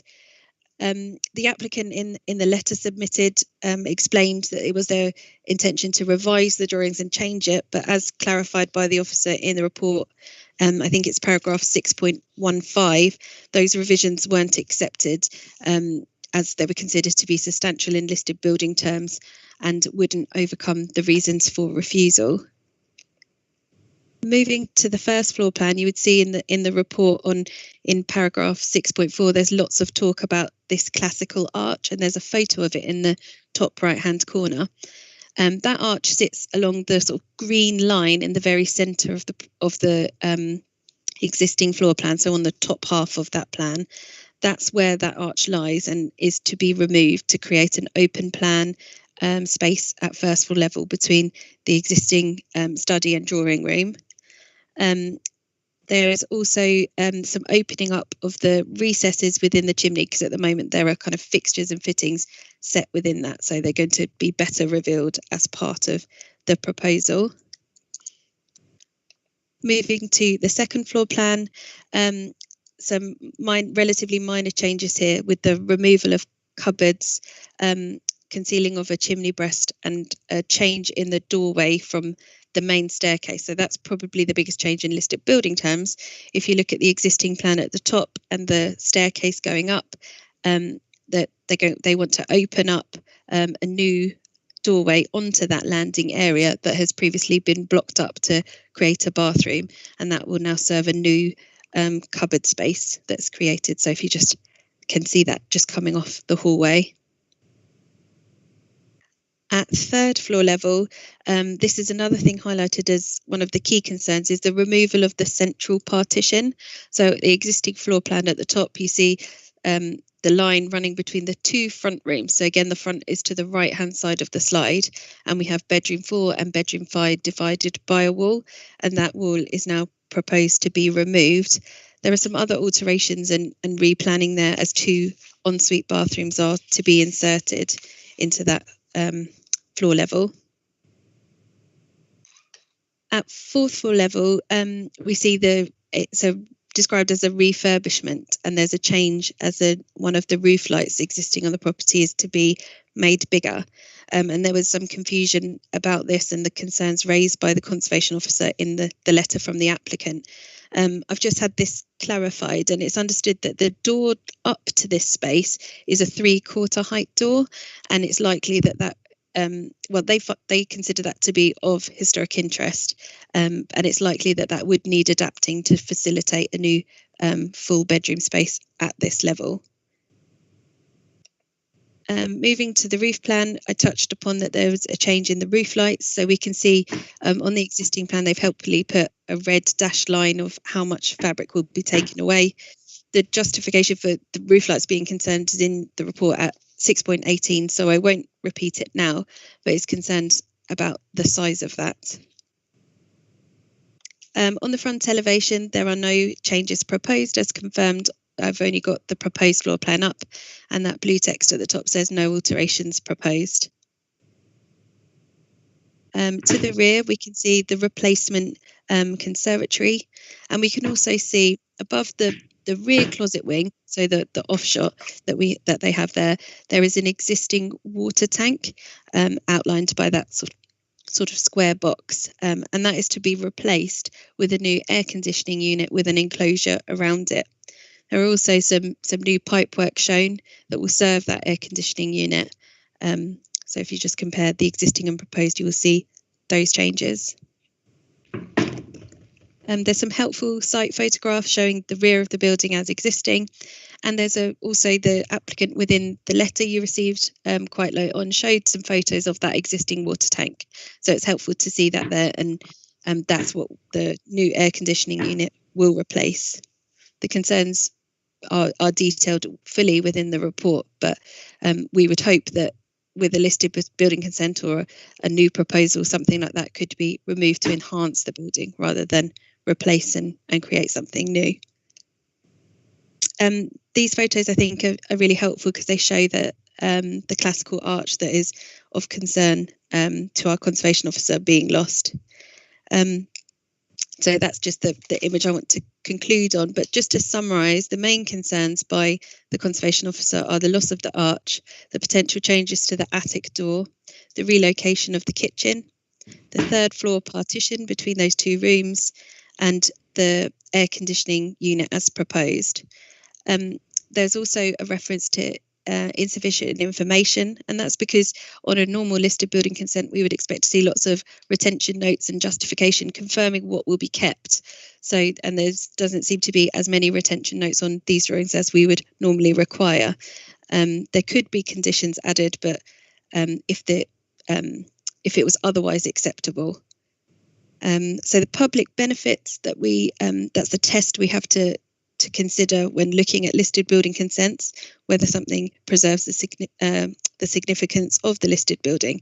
That's discussed in detail in paragraph 6.26, but just to summarise, the conservation officer doesn't think those public benefits are great enough to warrant a recommendation to grant in this instance. So that concludes my presentation. Thank you. Thank you very much indeed, Fiona Ray. Now, we have a cast of several to speak on this. Again, we've got Councillor Marshall, the Councillor for Courtfield Ward, who's registered to speak.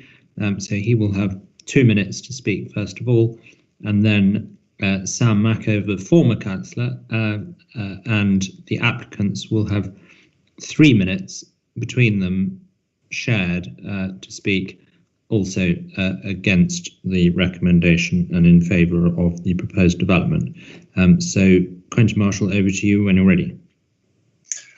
Chairman, with your permission, I would like to speak after the applicants, if that would be okay. That's fine by me. Thank you. So over to Ben Beebe, Wenlin Yang and Sam Mackover, that 3 minute shared between you. Thank you, Chairman. We are seeking to renovate our family home, which we bought last year. We feel there have been a number of misunderstandings with the application. We have set out the facts in the letter sent to the committee, and we hope with the errors explained, you'll agree the application can be granted permission. If I may run through the reasons. Number one addresses the removal of historic fabric. but no historic fabric is in fact being removed. We did not ask to remove the door to the attic or the boarded partition, and is marked as retained in the application. The living room arch is shown in the heritage report as not historic. It is made from modern materials attached to plasterboard. It is not present in any of the neighbouring houses. Reason 2, harm to important historic features, but again, this is not being proposed. Moving the kitchen and boxing in the fireplace was removed from the application in revised plans sent to the officer in June. The letter also shows the third floor partition is made of modern timber with the intact skirting running behind it. We have also sent floor plans of 9 neighbouring houses, none of which have the partition. We do believe it was never part of the original layout. Reason 3 refers to the protection of historic fireplaces doors, but none of these are being touched. And finally, reason 4 refers to character and appearance. The air conditioning unit at the back replaces a large disused water tank. It cannot be seen from the street or by neighbours and follows pre-app advice. There have also been no objections. The roof lights are pre-listing and they're only visible from satellite. We simply intended to tidy them up and change to equal size conservation windows. Number 30 was in fact recently granted permission to add 2 brand new roof lights. With the facts set out, we hope you can agree the reasons for refusal don't stand up. The application is within policy and consent can be granted. Thank you for your time. Thank you very much. Is Sam Mackover going to speak? Yes, just a couple of quick remarks.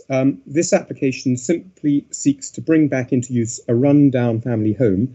You saw from the photograph of the back of the building that it's been neglected for a very long time, and this will bring back into use a nice house. There are no objections from neighbours, there are no objections from amenity groups, and nothing can be seen from the street or from any other site.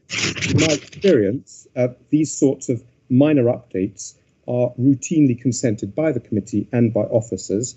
I find that the corrections explained in the letter that was sent around and have just been mentioned really invalidate and extinguish the reasons for refusal. And I hope, for the sake of this House and the applicants, that this very sensible and gentle application should be granted. Thank you very much. And Quentin. Thank you, Chairman. Colleagues, the applicant and Mr. Mackover have explained both tonight and in their letter of last week why they believe this application should be granted, and I will not seek to rehash the arguments now. My points would simply be, firstly, the applicants are residents in my ward and I support their application. Secondly, you will draw your own conclusions about a former chairman and vice chairman of the planning committee, both supporting this application. Thirdly, having visited the property myself, I think the officer's arguments and conclusions are mistaken. I don't know whether they actually visited or not, but certainly in my view, their conclusions are mistaken. There's nothing in this application that should give rise to material concerns. Fourthly, if you feel there are small changes to the application that can be secured by condition, it should be granted rather than refused. I'm of course happy to answer any of your questions, particularly on what I observed when I visited the property. Thank you. Thank you very much. Now, there's no one registered to speak in favour of the recommendation, not surprisingly. So we now have the opportunity for committee members to put questions to anyone who's spoken so far. So colleagues, again, could you please put a Q in the chat and then I'll ask you to speak. And if you could say who you want to address your question to. Alison Jackson, first of all.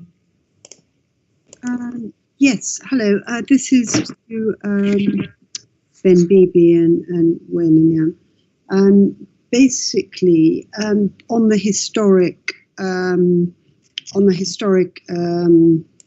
features, there seems to be a discrepancy of are they historic or not, are they real or fake? Did you have a report done on that? We did. We had a full heritage report commissioned. In fact, in the report, there was one point about this, like the arch, for example, which clearly states it wasn't original. Okay. And Alison, if I may just add to that, because I had difficulty downloading the report today from our own RBKC website, and I had to ask officers to send it to me. It is an 87-page report, and it was referred to as not scholarly in the officers' report, which I thought might be a bit harsh. I'm not sure that it was being said that the whole report was not scholarly, but it's certainly a fairly comprehensive and detailed report on the heritage aspects of the application. Okay, so who's the report from, if it's deemed not scholarly? I can answer that, or the applicants can answer that. It's from LP Archaeology. Yes. They've also done we use them because they know the square very well. They have done number 30, Haverford Square, which is just 2 days to us. Hence, we thought because they actually know the area well, number 30 got their application. It was absolutely no problem. So it's basically, this is how we found them. So was it okay with the council that you got scholarly or this report from this particular set of reporters? It seemed to be okay when they reported on number 30. So how long ago was that? 2017. Yeah. In fact, our architect also designed number 30. And then when we, we were there was one point about the roof lighting. In fact, number 30 requested 2 brand new roof lighting in, and that was approved on the 11th of July 2017. While we actually, all we wanted to do is our existing roof lighting, and they are just 2 different sizes. So our architect used the exact same advice from council to use a slim-fitted conservation lighting, which we feel it would actually enhance the property rather than being damaging. Thank you very much. I'm going to ask the applicant's question, if I may. Whilst, as I've said, I think the heritage report is, to my mind, adequate. Where I think the application might be lacking slightly is some of the plans. I found them rather difficult to follow, especially because they just had a lot of arrows pointing generally in the direction of a particular floor, saying certain things that were proposed to be done to those floors. And one of the things I found particularly difficult to understand was what you're proposing to do with the conservatory. Could you just talk us through that, please? Yeah, the intention was to just replace it with a like-for-like conservatory with a timber wooden. If we see it, we can see it there. So the same design, essentially, a timber frame conservatory, as was requested in the pre-app. You see, to my eye, that doesn't look quite like for like. One's almost wholly glazed, and then the one on the right sort of has a little window next to a glazed door. I think it was written. Yeah, I can see that. I think it was written within the application that it would be a like for like. So you maintain it will be like for like, yes. and the drawing in that respect is wrong. It is, yes. Yeah. Okay. If you go to the next slide where you can see the state of the current conservatory, and it's actually extremely run down. So we're making just to make it in a better condition. This house is terribly dilapidated, and we're hoping to make it better, and to help the for the borough and everything. I think would be a good thing. I would add that it's very helpful. Thank you. I think that if a condition is required to agree the precise replacement timber frame of design, then that's something that could be considered if it's unclear from what you see. Thank you. Yeah. Colleagues, I think Mo Bakhtiar, you've got a question. Well, the question was answered during the conversation earlier, the discussion between yourselves. But in general, if we have any concerns in here, if you've mentioned something very important, if we have things we are not sure, because we have considered a case earlier and we were against it, if we have things like what you've mentioned, shouldn't we ask for more information and turn them into conditions to make sure it will be built in the way it was promised? I think that's exactly right, Mo. And if we were minded to approve it, one of the things we could do is reserve the details to be for the conditions to be dealt with by officers. So all those things could be satisfactorily dealt with after an approval, if we were so minded. Okay. Dory Schmetterling.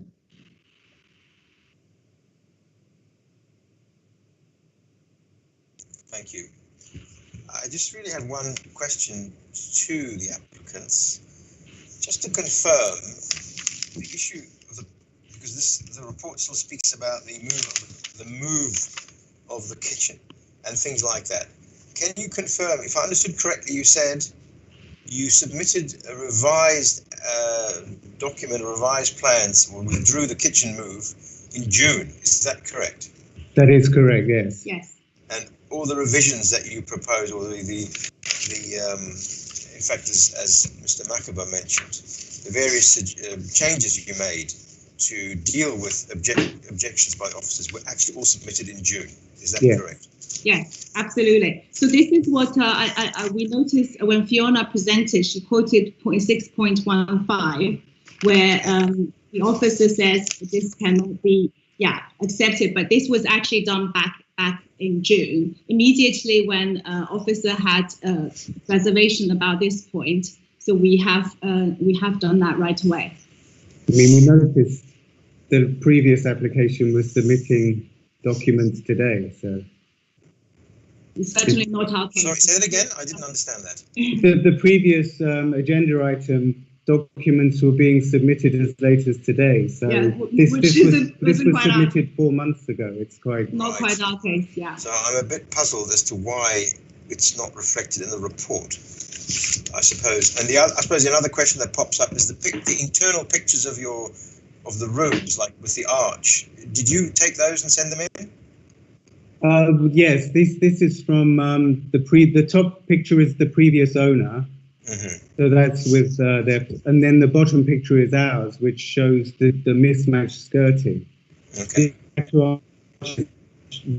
By the arch is a plank of wood essentially, whereas the rest of the room is ornate Victorian skirting. And as regards that arch, did your heritage expert, did he or she actually take a sample of the materials and all that? How did you determine it was? They looked to the wall behind, and they realized it was plasterboard. They didn't take samples of the actual. I mean, it's referred to in the report as a timber arch, but it's actually made of plaster, modern plaster, around a plywood box. But they didn't take a sample of the actual arch, just the plasterboard that it's connected to. And you could also see it from the workmanship. We had a cornice specialist. They also saw it, and they clearly identified that not being historical. And in the report, I think that it could be mistaken is because in one of the points, the officer actually in point 6.8, it's mentioned this being a timber bressumer existing in number 31. Which was in a previous app they did. However, this is clearly plaster. It's not timber. In fact, by losing, so previously there must be some kind of bressumer years ago, And then we can now see on the top floor, the floor above it, it's very, the floor is arching very seriously. It's sagging yes. Very seriously. So which shows the historical bressumer has actually been taken away, and this is just a modern arch. And also the officer refers to the arch being adjoining the two rooms, but it only appears on one side of the wall. So it was never a feature on both sides of the room. So essentially, the fascia of this arch is just stuck onto the wall, and from the photo you can see it doesn't actually go all the way to the ceiling. Imagine if this was the original feature when they built it, it wouldn't actually been stuck there. It would actually be the whole opening, and it would be like a sort of a proper grandeur. So this was honestly, it looks like a B&Q homemade arch. Thank you very much. That's helpful. Colleagues, any further questions for any of the parties? No, in which case, thank you all very much, and we'll now move on to discuss this with officers. I've got a question for Fiona Ray, and that is, this seems to be a slightly unusual one in that possibly our process has slightly got in the way here, and what the applicants have actually done is withdrawn quite significant parts of the application. But if I've understood this correctly, what officers would say should have happened is that because they were so significant, the changes, they should have withdrawn the application and then resubmitted it. You can comment on that in a second if you disagree, but that may be the proper way that the process should happen, but is not now the pragmatic thing to do for us to deal with the outstanding bits of this application, i.e. the things that are proposed, like the removal of the arch, the air conditioning unit, the conservatory and the roof lights. I think they're the sort of principal points that remain in play, as it were. Can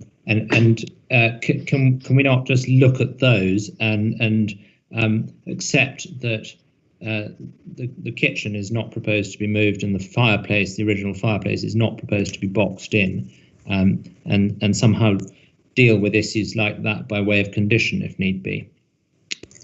Yes, thank you, Chair, but I think you can. So the reason officers haven't accepted the revised drawings is we have a fine line between what is a substantial revision that we need to reconsult on and what isn't. So like the previous slide with which the applicants correctly referred to, sorry, the previous case, they were sort of corrections to the drawings. This would be a change to what is being proposed, and it's something that requires listed building consent. But you can, I think, make a decision on subject to accepting revised drawings which show no changes to the layout at the ground floor level and no relocation of the kitchen. I don't see why we can't do that when we've already seen that there are those revised drawings. So if you came to the conclusion that all the other things were okay and it was just that concerned you, I think that could be resolved, as there's already been discussions on that point. Mr. Taylor, if you don't agree, please say, but I think we probably can deal with that. No, I actually agree with that. Obviously, the committee have to now discuss all the other aspects of the proposal. But for the kitchen alterations in themselves, if the committee were minded then to grant planning permission and listed building consent, details of the kitchen could be set aside by condition. So the drawings that were prepared to revise the kitchen could be embodied in the consent through a condition.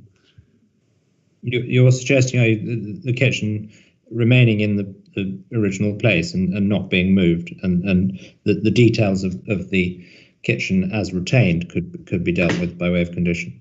Yeah, assuming that's what's on the amended drawings. Yeah, because I think we want it.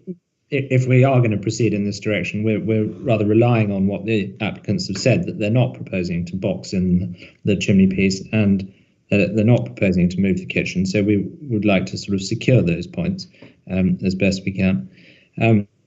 Okay, well, that's very helpful. Colleagues, any other questions for officers? Yes. What I'm glad to hear that we can move forward on the basis discussed. But what puzzles me is this business of acceptance and non-acceptance. If the letter or the revision, if you like, was submitted in June, how come somehow the applicant wasn't advised to withdraw and resubmit, or why don't we see the revised version here? That's really what I want to understand, because it seems to me that it addresses some of the fundamental reasons for wishing to refuse or suggesting to refuse the original. Yeah, thank you, and through you, Chairman. We would only accept revisions that would overcome minor points. So each authority does it in a different way, but in Kensington and Chelsea, we are really committed to how much engagement we do. So any change that we think neighbours may be interested in, we like to republish, resend letters and so on. So we have quite a strict procedure in place on what we do and do not accept. And quite often, if there is something that we would class as a substantial change that needs to reconsultation on, we wouldn't necessarily accept. And equally, if there's something that we don't think overcomes everything, so we wouldn't let someone necessarily tweak certain parts of it to overcome certain reasons for refusal, because that point of negotiation we believe should be happening at pre-app, and that's how we operate now. Helpfully, the applicants in this case have already gone through pre-app and had discussions with us, but that's kind of just trying to be consistent more than anything else. So in this particular case, it seems like, why didn't we accept it in June, and that issue would have been dealt with. But I think perhaps in June we weren't expecting it to come to committee and that be the kind of only outstanding issue to discuss. Hope that's helpful. Yeah, it is. Thank you. But the question remains: were they advised to withdraw and resubmit? I can't actually confirm whether or not they were, unfortunately. I wasn't the case officer that dealt with this particular application, and I haven't seen anything on record that they have or have not, so I apologise, I can't confirm. Okay. Chair, I've got a couple more, if you don't mind. Sorry, Doreen? Yes, please allow me to finish. 6.7, in the report, there's this question of whether the arch is original or not. And I'd like to know what the basis of the claim is in the report, which says it could be demonstrated as modern, but that would not appear to be the case. What's the basis for that statement? So my understanding is the officer has been to the site as part of the pre-application request. And so the starting point when looking at an arch like this, our conservation and design team would consider it to be of high significance. So if it is a historic feature. Now, what they wanted to see is full evidence that tells them it's definitely not historic and it is new. And the only evidence submitted, I think they have detailed it in, 6.10. So the only evidence submitted is a hole made in the wall to the rear of the arch that reveals that it's plasterboard. So there was never any objection to that wall being removed, but they were looking to retain the arch over the opening between the two rooms. And they've suggested that to accept the removal of that arch, they would want to see paint analysis, further advice of a particular specialist, further opening up works, that kind of thing, which supports and demonstrates that it is definitely not historic. That's what they would be looking for in a perfect situation. Sure. Just also more, perhaps for my benefit to understand this better. I mean, the applicant did say that, there's not only their heritage expert said, and what they have themselves said, is not only is the plasterboard there, but also that the design is poor. I mean, the detail is poor, and the whole design is poor because it doesn't go to the ceiling. And you can see it. It's obvious that there's this gap of 10-15 centimeters, so that it doesn't look even like an original construction. I think you like the specialist disagree with our conservation officer. So the conservation team think it could well be based on their information, could well be original. So it's classically styled. It has iconic capitals and fluted columns and those kind of things which they would expect to see in a Victorian house. It still exposes the cornice going round. But yeah. That's Okay. one of the Thank you very much. That's helpful. Alison Jackson. Just one question. Is it not possible for the applicant to have a report done, on this historical feature that's, it's accepted by one of the? I'm sure the council has many people who can report on this type of thing, historical, heritage reporters that you would be happy with. I think we would have welcomed some additional information, like the things I listed before, like additional opening up or paint analysis, that kind of thing. That would have been welcomed, but wasn't submitted as part of this application or the pre-app. So I think could be rectified or done. It could be. Definitely, but it's not the application before you, so I think it would be difficult to approve this subject to a condition requiring that, because the loss of the arch would be granted through this permission. But it could be done. It seems to me, as an observation, really, that the possibly the slight problem is that the heritage report jumps straight to the conclusion that it's not original, possibly because they think it's so obvious that it's not original that they just say it and then move on. But it seems that at least there is some argument on the point. Anyway, colleagues, I think unless there are any further questions to Mrs. Ray, we should. Derek Taylor. Sorry, Chairman, if I could just chip in with a comment. There's been quite a bit of discussion in the last few minutes about whether the arch was original or not. But I just wanted to highlight that whether it's original or not is not actually the historic buildings test. The correct historic buildings test should be whether it's actually of any special architectural or historic interest. Yeah, and that is I helpful. think the conservation officers don't necessarily think it's original. I mean, in all likelihood, I'd imagine there would have been a wall there rather than an opening with an arch. The likely sequence of events would probably be that somebody, at a much earlier point in the history, they removed the wall and they put the arch in, and then later on, someone's put a plasterboard wall back in behind the arch, and they've retained the arch. The question would be, how much does the arch contribute to the historic interest of the building? Yeah, that's very helpful. Because, sorry to cut across you, but I think that's helpful because I think that illustrates that it's not really a sort of binary question. Is it original? In which case we must save it, or is it not? In which case we can let it go. It's what value we feel it contributes to the overall scheme, and whether we think it's acceptable on balance to allow it to be removed. Okay. Well, colleagues, you've heard a detailed discussion there. Does anyone want to put forward their view on how they think we should proceed with this one? Otherwise, I will. May I, Chairman? Mo, please go ahead. Yeah, thank you. Well, listening to the discussion and taking officers' points on board, I think we could grant this application, but making sure all what's promised is going to be to put in conditions. This is a possible outcome, I think, if colleagues are in favour. That's almost exactly what I was going to say.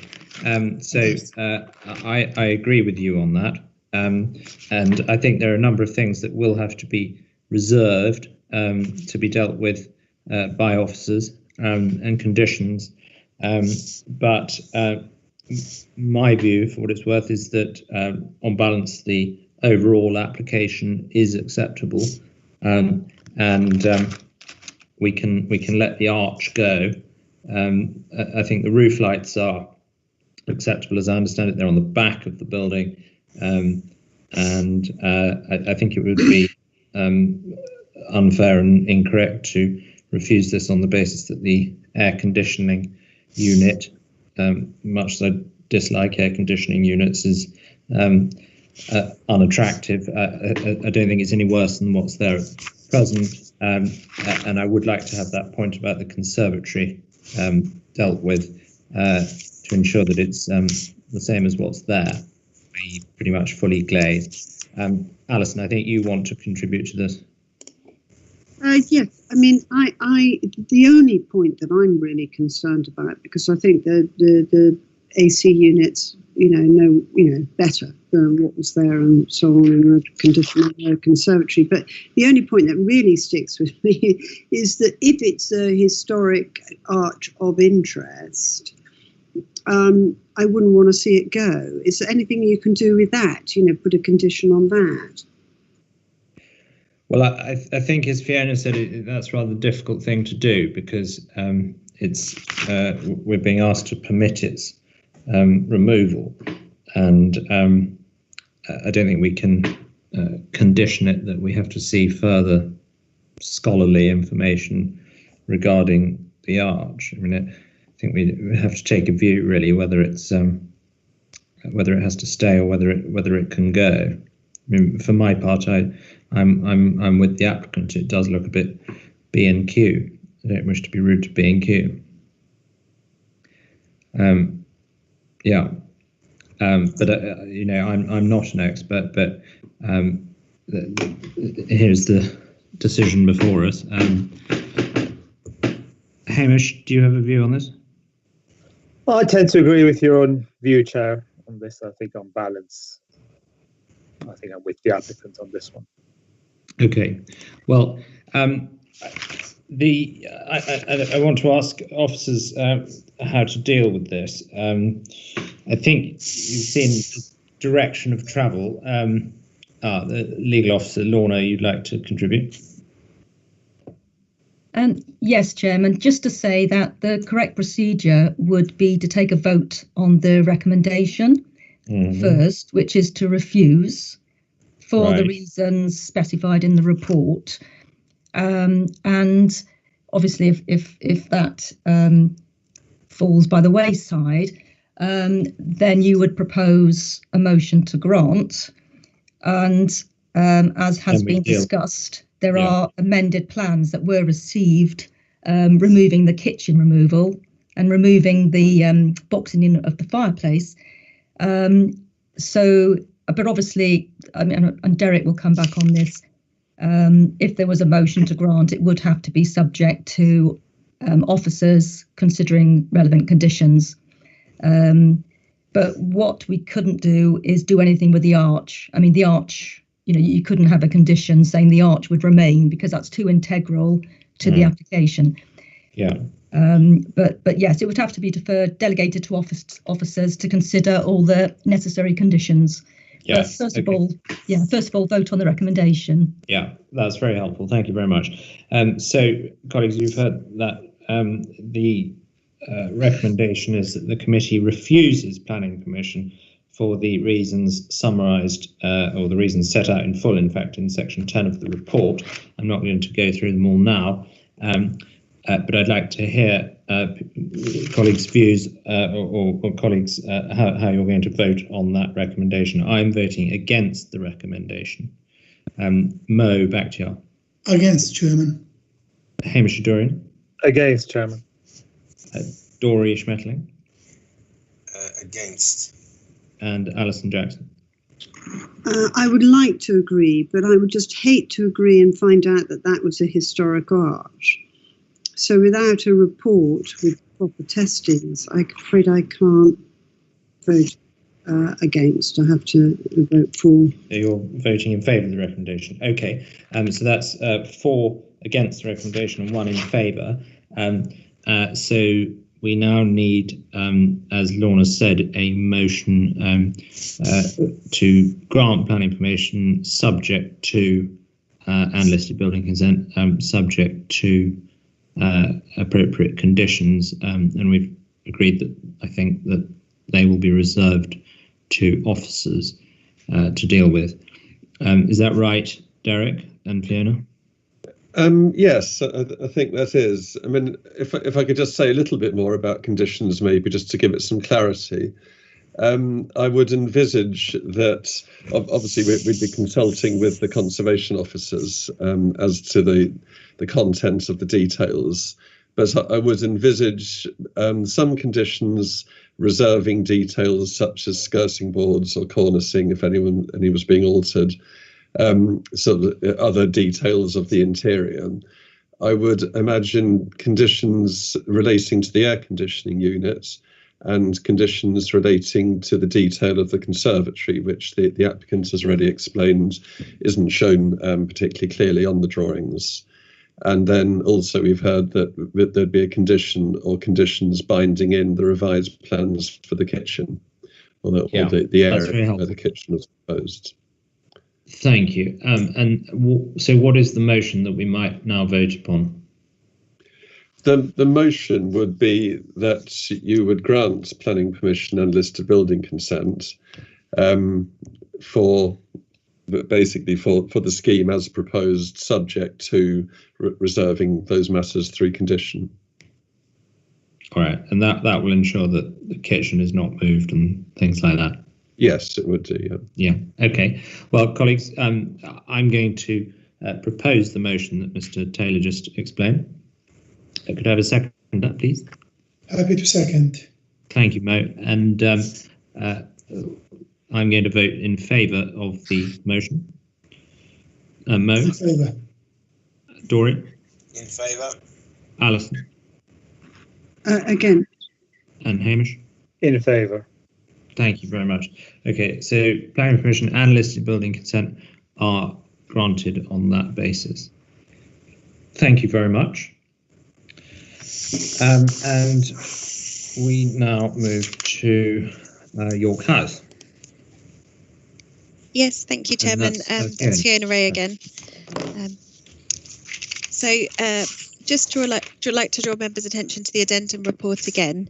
There is a proposal to extend the deadline slightly if planning permission is granted to allow for the legal agreement to be completed. Also circulated by the objector the speaker this evening was some additional photographs showing pipework and cabling in the basement level. So you will have seen those. Unfortunately, I haven't been able to include those in the slides this evening. But just, I think this is a helpful slide which shows the existing kind of lantern we discussed that's going to be demolished as part of the proposal if planning permission is granted, and that will give you some context. This is the rear of the property and any existing light well there that's infilled by this addition.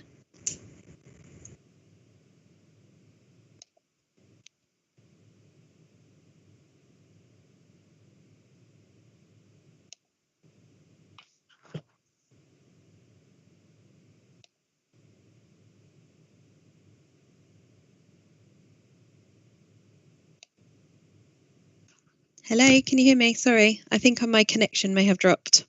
Yes, it went very quiet. We can hear you. Yeah, sorry. I've lost the slides. Yes, I have as well. I was trying to click forward. Sorry, Tom, could you possibly put the slides back up? I think my connection has dropped and I've managed to cause lots of problems. You're coming through loud and clear now, but Brilliant. the slides did drop. Lovely. Okay, I'll just skip forward again. Apologies. So you heard me describe the lights well and the new, the demolition of the structure within it. So we got that far. So I'm just moving on as quickly as I can. Oh, Fiona, you just need to start presenting. You just need to take control of the slides. Right. Lovely. At least I was already there at the correct slides. So that's good. Thank you. So the photograph I just showed you is that infill extension within that light well. So turning to the plans, I'm sorry that this is upside down, but it's the best way that I can give you a comparison drawing. So at the moment we have the conservatory lantern style extension. That's what I'm going to describe it as, next to that courtyard. So that's in the bottom left part of the screen, and you can see it infilling that space next to what is labelled as the courtyard upside down, and that's the existing storeroom there. What I just want to clarify is the hallway running along the top of that storeroom, so next to the lift, that's actually an internal hallway. So there's no additional doors going out onto outside space there, which just wanted to clarify quickly. So turning to the proposed, as you compare them, you see that lantern style roof light that was in the bottom left-hand corner removed, and the extension that's kind of associated with it removed. So the courtyard becomes an open space, and 2 new sets of doors are proposed within there. And then a new flat will be created within that lower part of the building. That's what is proposed. So we can see bedroom, living, kitchen and bathroom. It's been laid out so that the living and bedroom spaces are looking onto that courtyard rather than in an area that doesn't have any other natural light or ventilation. So looking at the existing elevations, you can see that lantern style roof lights again on all of those images, and that extension to be removed. On the proposed elevations, you can see that that is no longer there, and it's just an open courtyard space proposed with the doors. You can see on the bottom right hand slide, you can just see the doors as proposed into those habitable spaces. That concludes my presentation, but I'm happy to answer questions at the end. Thank you. That's very helpful, Fiona. Thank you very much. And now we've got Glyn Evans registered to speak against the recommendation. And as before, I don't know whether you were present for the earlier applications, but you have 3 minutes to explain why you're opposed to it. When you're ready, thank you. Mr. Chairman, I'm speaking on behalf of the objectors, not just myself. And for York House, this is scarcely a pawn of the building's former common parts that someone does not wish to develop. The objectors do not believe the current application complies with housing policy under CH3 in terms of amenity, enclosure, height considerations, nor with CL5 in terms of the adverse impacts on occupiers. The unit was designed as a central marshalling yard for the provision of services to the 42 existing flats. Which services? Common heating pipework, gas pipework, domestic hot and cold water pipework, overflow, common soil pipework.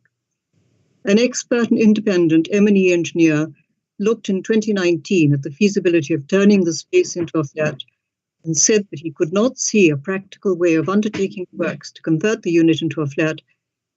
He could not, therefore, even provide cost advice. The height of the ceilings is low, about 2 meters, up to the extensive pipework that crisscrosses the ceiling, as shown in the photographs, and it's only higher when you can find a path to a clear patch. I very much doubt that 75% of the clear space meets the 2.3 stroke to 2.6 meter requirement, a foot meter requirement. If the pipes and services are left exposed and in situ, it's questionable that the unit meets acceptable housing and amenity requirements under the local plan and CH3, and the same applies if the pipes are boxed in. The so-called courtyard outside the unit is a small light well and the property of another flat.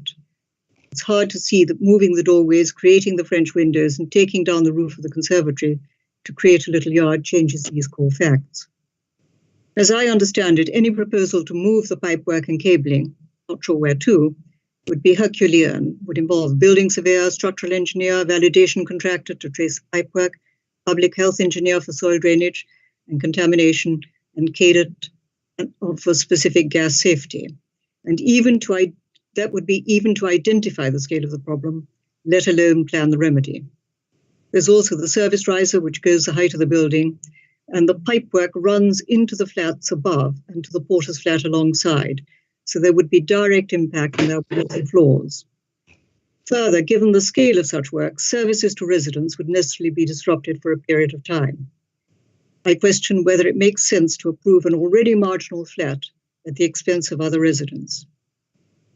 In rejecting the appeal on the oil tanks courtyard, which followed your committee's rejection in 2019, the inspector said that the benefits of the additional flat proposed were outweighed by the harm it would cause to the living conditions of surrounding occupiers, in conflict with the development plan under CL5.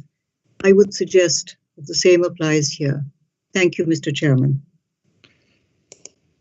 Thank you very much indeed. That's very helpful. Now, colleagues, you have the opportunity to put any questions you'd like to Dame Glenn. Doris Schmetterling.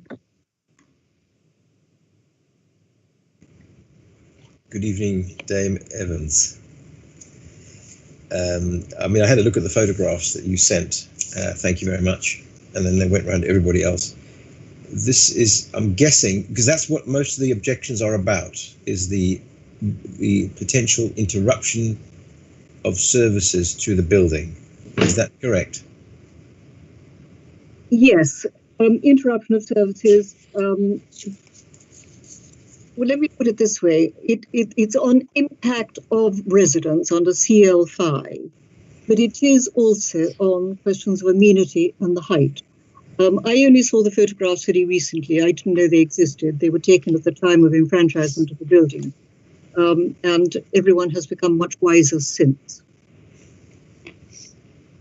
Thank you. Why does it matter to the rest of the residents, let's say, about the ceiling height? This interruption of services was probably a matter of building control, I'm guessing, so that it could fall.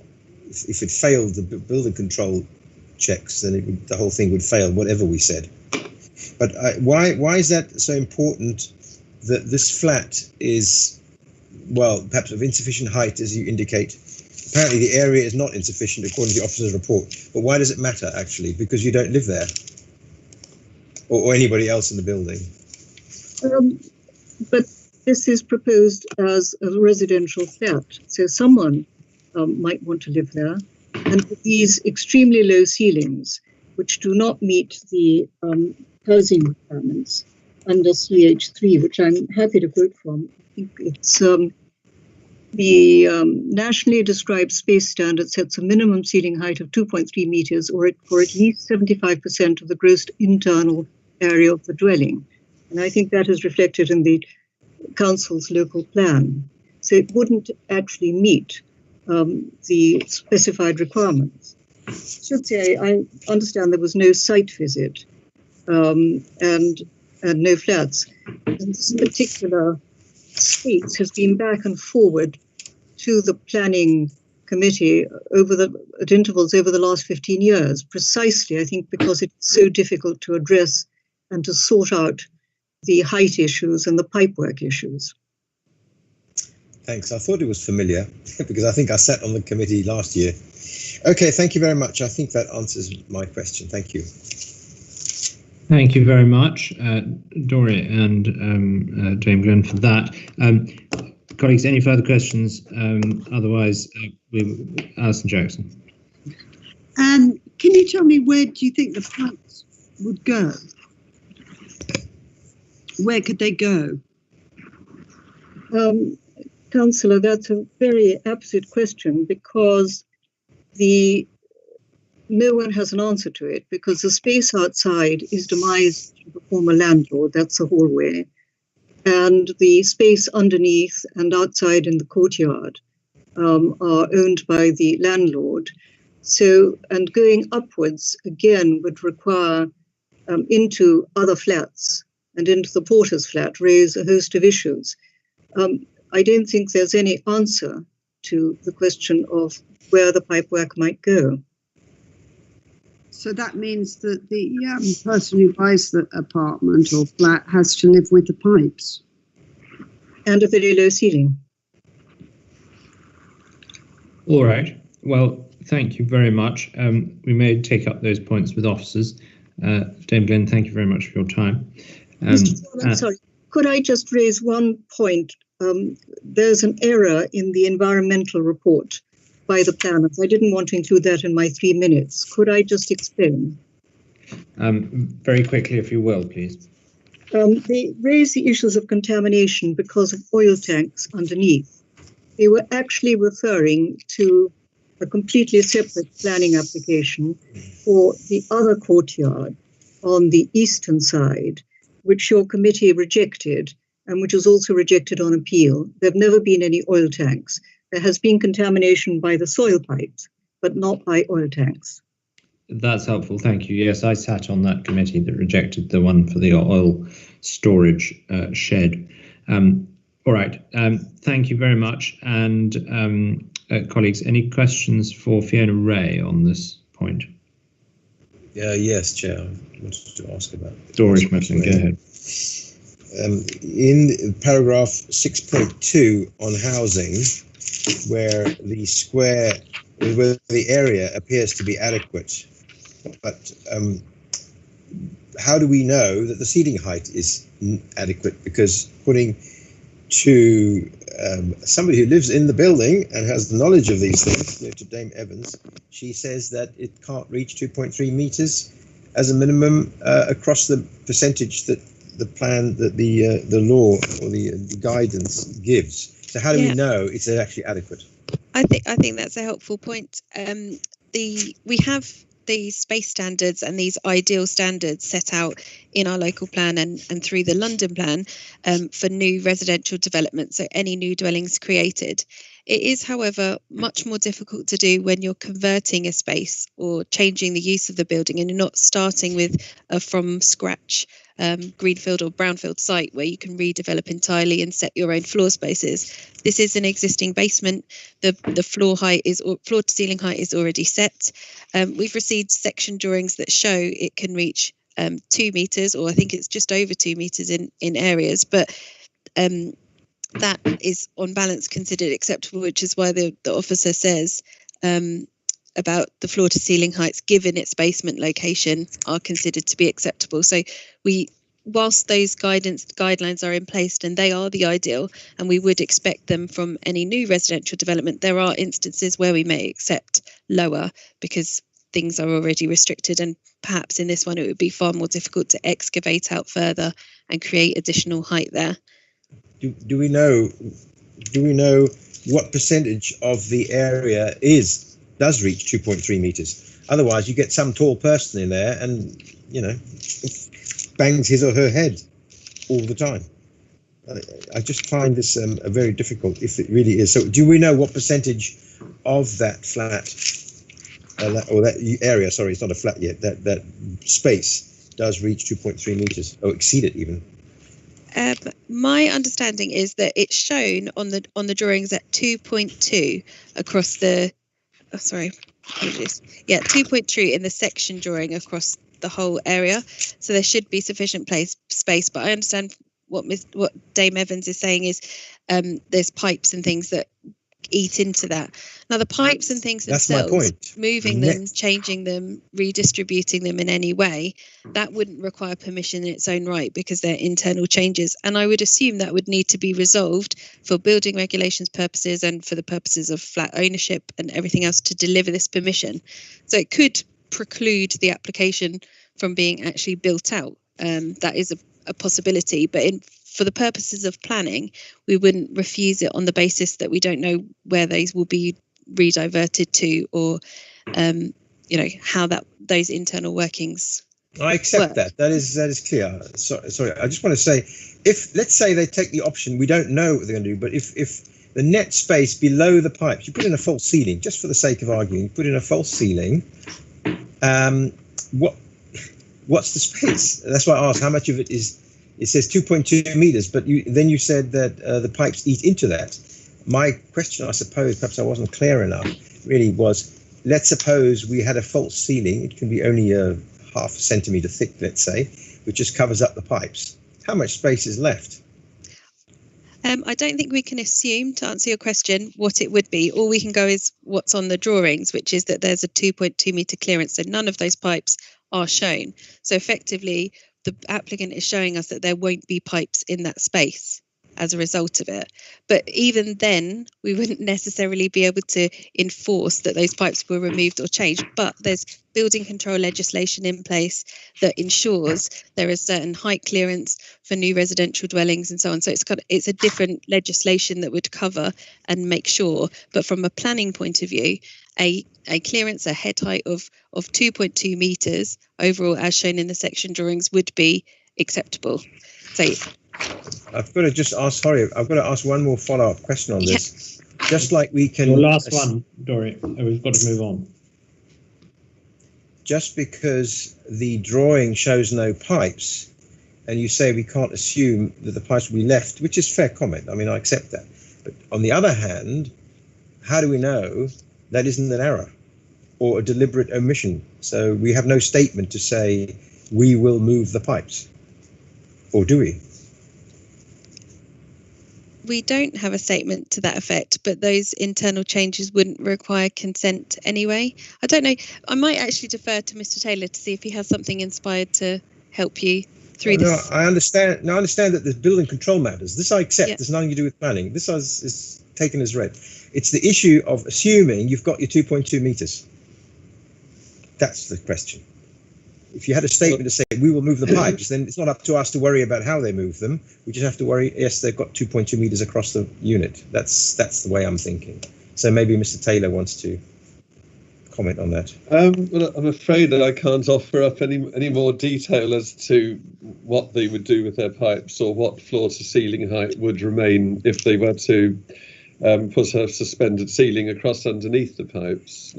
I don't have that information myself. All that I would say, though, is that it's not unusual at all at basement level, or indeed at roof level, within loft conversions and so on, to have floor-to-ceiling heights of that sort of dimension. And it would be unusual to refuse planning permission, just because the floor-to-ceiling height may have been maybe a little bit lower than would be generally desired. That the planning assessment is the overall quality of the unit rather than one particular dimension. Okay, thank you. Thank you very much, officers. I just have a quick question for Mrs. Ray. The internal hallway that you were talking about that I'd previously misunderstood and thought was external and therefore contributing natural light. Is that a window looking into an internal hallway? Yeah, it's a set of double doors into it, and I think, Chairman, that's my fault because I indicated to you this was external after speaking to the officer, but on checking it is definitely an internal hallway, and this is kind of the entrance into that storeroom from inside the building. Right. So as you look on the proposed plan, there's a new set of double doors at the very top of the slide, and those open out onto that existing internal hallway. So as you go through those double doors, you're in the main hallway to this flat, but that isn't an external point of that gives natural light. It's definitely inside the building. I see. So those are doors as proposed at the top there. Yes, yeah, two double doors as proposed. And presumably not glazed, since they're from one internal area to another. Yeah, it's an internal change, so we wouldn't have the details of how those doors appear, but they could be glazed or solid. We could assume solid. So the only natural light comes into the bedroom to the side of the bed there, and then into the living room, sort of opposite the kitchen bit. Yes, absolutely. Yeah. Okay, but there is a fair amount of natural light, one would assume, because it's from quite a substantial sized light well. Yeah, I think that's officer's conclusion, the size of the openings, going onto the courtyard, and there are two sort of different points of outlook, so slightly different points the sun would reach inside the property, etc. So that's how we have assessed it. Yeah. Okay, Chair, well, that's very I want to ask about one objection. Sorry, Chair, I know I said it's the last one, but it's just I was reminded by looking through the objections. The gentleman in flat 4 speaks about having an impact to his flat. I'm not quite clear why. He said his sitting room window looks out onto the conservatory lantern. If that's removed, it doesn't do anything to his view, does it? Well, it presumably removes his lantern. It's not being increased in height. Yes, you see, flat 4, the last objection in the pack.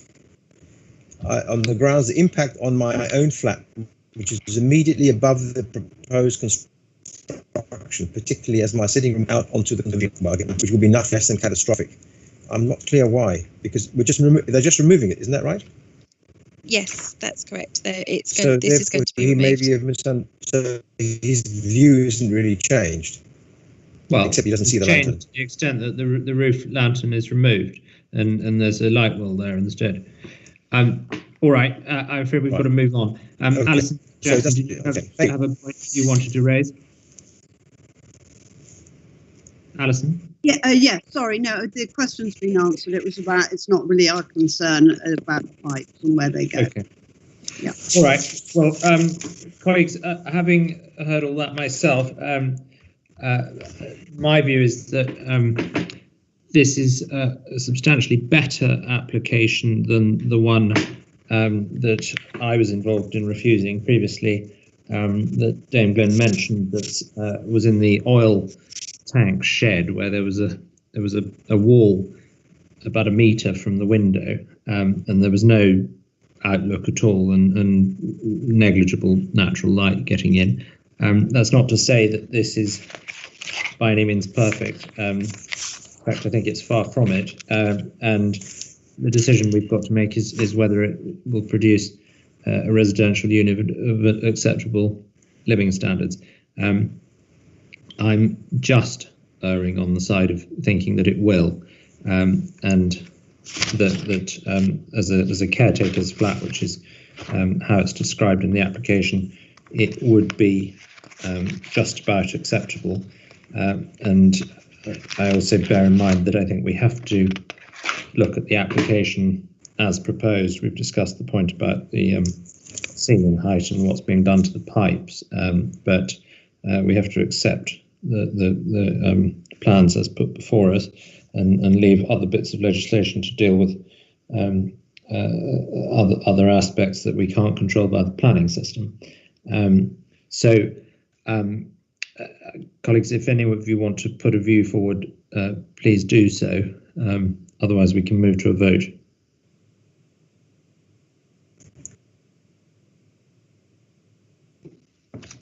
My concern is a ceiling height potentially if the pipes don't get moved, but if it doesn't matter, I think we can improve it. If under the rules, under the law, we can improve something lower. But that was my question. What happens if they don't move the pipes? How much is left at 2.2 meters? I don't have a problem with 2.2 meters that much, but what happens? But on balance, and it is difficult, I would say I think we can go forward on it and approve it. I don't know what conditions one might impose, but maybe somebody could suggest something. I mean, officers, very quickly, is there anything we could do by way of condition to deal with pipes and roof heights? I don't think so, Chairman. I mean, I think that the matter for the pipes is an internal matter to the building, and a planning condition requiring them to do something or not to do something with the pipes. It may not even be within their ability to deliver that condition. No. I see that.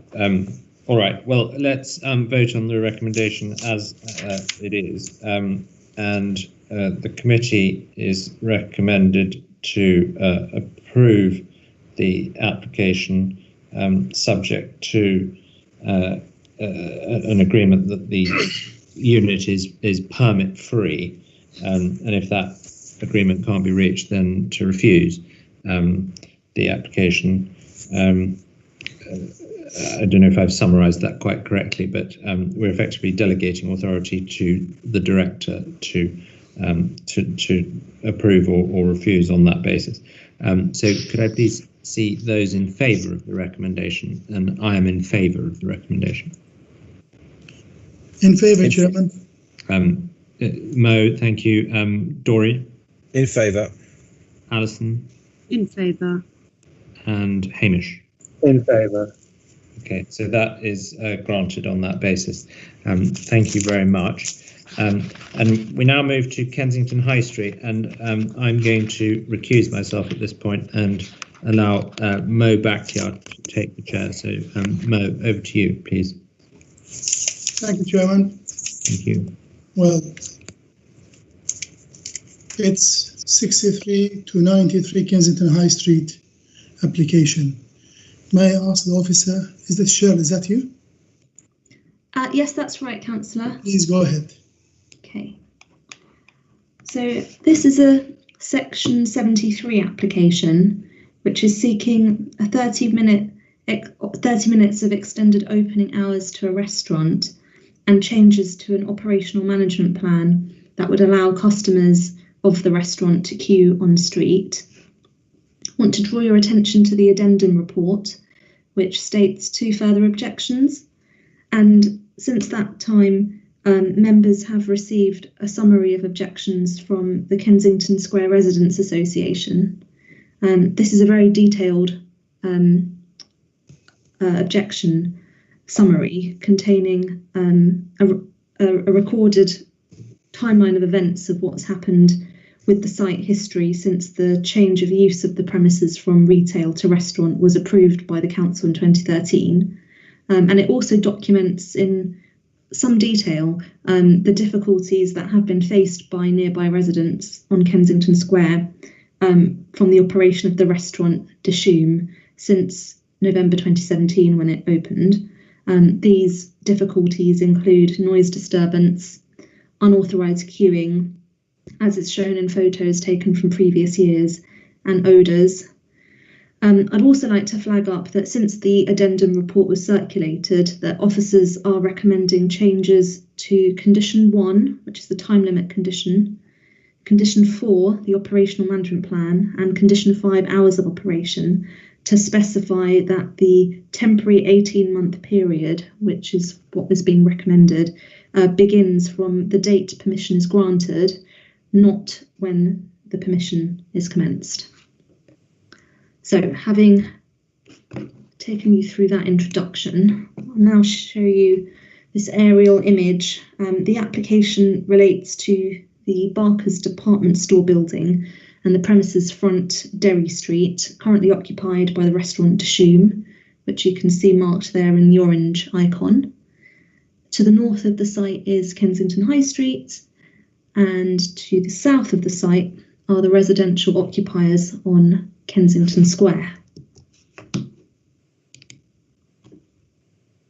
This is a slide which shows a photograph and a map that was extracted from the latest summary of objections from the Kensington Square Residents Association.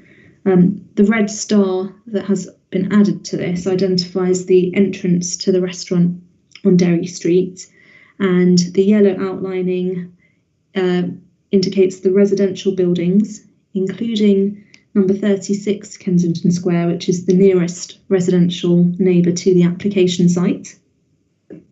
To give you some background to the site, when permission was granted for the restaurant use in 2013, this was subject to a condition that restricted the opening hours between 8 AM and 10:30 PM every day.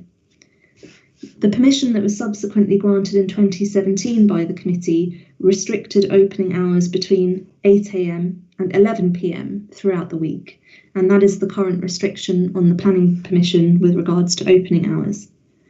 The current application that is before you tonight seeks opening hours between 8 AM and 11:30 PM throughout the week. In other words, an additional 30 minutes to closing time.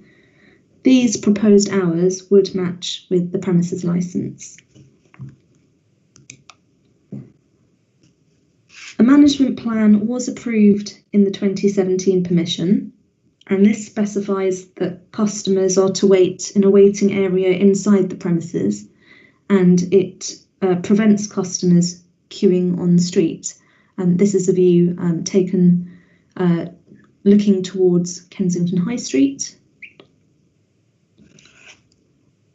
And the restaurant entrance is marked roughly where that orange icon is. And this is the other view looking towards the other direction on Derry Street, towards the entrance into Kensington Square. The difference in the proposed operational management plan before you tonight is that it would allow customers to queue on Derry Street on the side of the entrance nearest to Kensington High Street, and therefore away from the residential occupiers on Kensington Square. I'm sure you've all seen the operational management plan submitted with the application, but just to give you a reminder of the headlines of what it contains, I'm not going to read all of this out, but just to remind you that it contains proposals for customer management, placing a lot of responsibility on the restaurant staff for managing that. It's also a point of contact, a telephone number for residents. And then just one more slide with a summary of what this plan contains. Staff policy requirements and details of how servicing and waste would be managed. The operational management plan, as I said, puts the responsibility in the hands of the restaurant and how they manage their operations. And to that extent, it's considered that this plan could be carried out because the responsibility is within the hands of the control of the applicant. So subject to the recommended conditions, which includes an 18-month trial period from the date of the permission, the proposals would have an acceptable impact on neighbouring living conditions and the highway. That's the end of my presentation, Councillor.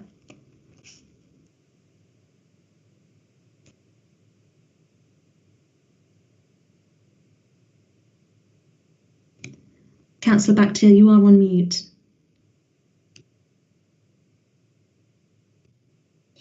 I was trying to be helpful earlier, sorry. Okay. We have registered objectors and registered applicant and agent. I would like to invite the objectors first. We have Mariella Picciotti and Frederick Alexander on behalf of Kensington Square Residents Association. You have 3 minutes between you, and I will time you to make sure I will be fair to both parties. Thank you, Councillor Bakhtiar. My colleague Frederick unfortunately dropped off due to the late hour, but I have her comments and I will speak on behalf of the Kensington Square Residents Association, if that's okay. Thank you. Yes. So, quality is poor. I can't hear her very well. Come closer to the microphone, maybe. You cannot hear me? It wasn't difficult. This is Doris Schmetterling speaking. I couldn't hear you very well. Maybe you come closer like you have. It might be easier. Okay. I'm going as close as I can. Can you hear me better now? Okay. You are better. Yes, better. Thank you. Okay. Thank you. So first of all, thank you for listening to us. I would like to say that in the first instance, it is very important, as you've seen from the pictures, to clarify that the issue is not located at Kensington High Street, but it is located at the bottom of Derry Street, the quiet back street, and attached immediately, as you have seen from the photos, to the residents' homes in Kensington Square. Mariella, I stop you there. I think we have a technical issue here. We can't clearly understand you. Your voice is breaking and you are a bit low. Could you raise your voice, please? Yes. Can you hear me better now? Is this better? It is difficult. Well, yes, but you get close and speak louder. Louder and maybe a bit more slowly, because your voice is going in and out. It's like fading away sometimes and coming back. It's a technical matter, as Councillor Bakhtiar said. Okay. I will try to speak slower than I do. And maybe turn off your video. It might help. Okay, I will try. Let me try turning off the camera. If it doesn't work, I'm happy to drop off and use my mobile. We can hear you now. Please continue. Great, thank you. So, as I was saying, the area where Isham is located is a residential conservation area and not anything to do with the busy frontages of Kensington High Street.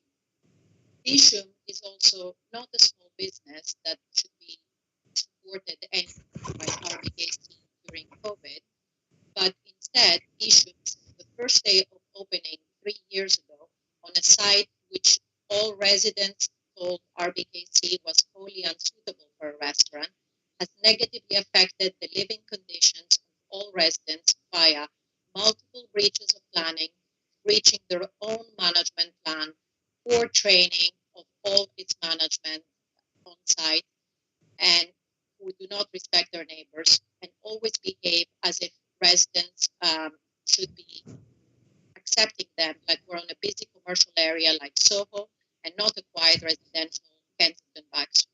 The residents have suffered daily due to the bad smells coming all over Kensington Square, as the smell log diary submitted shows, and the applicant 3 years later has not resolved these smells via the relocation of the extractor from the street level to the roof. A 250-seat restaurant right next to the resident's home, by operating from 8 a.m. to 11, constant cooking for 15 hours, cannot operate with street-level extraction. The long queues and long hours are an integral part to the operating model of Dishum, as queues are promoted in older restaurants. Dishum still actively encourages walk-ins, despite stating in their own initial submitted operating plan that in Kensington Square they have a huge waiting area to ensure no one queues outside.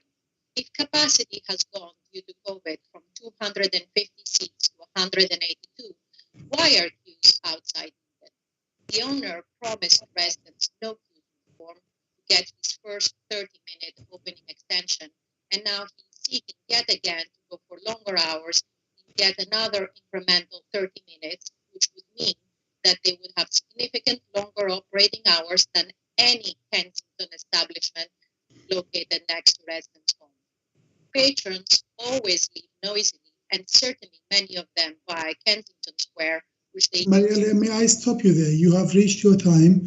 Okay. Myself and other councillors committee members might have questions later on. Okay.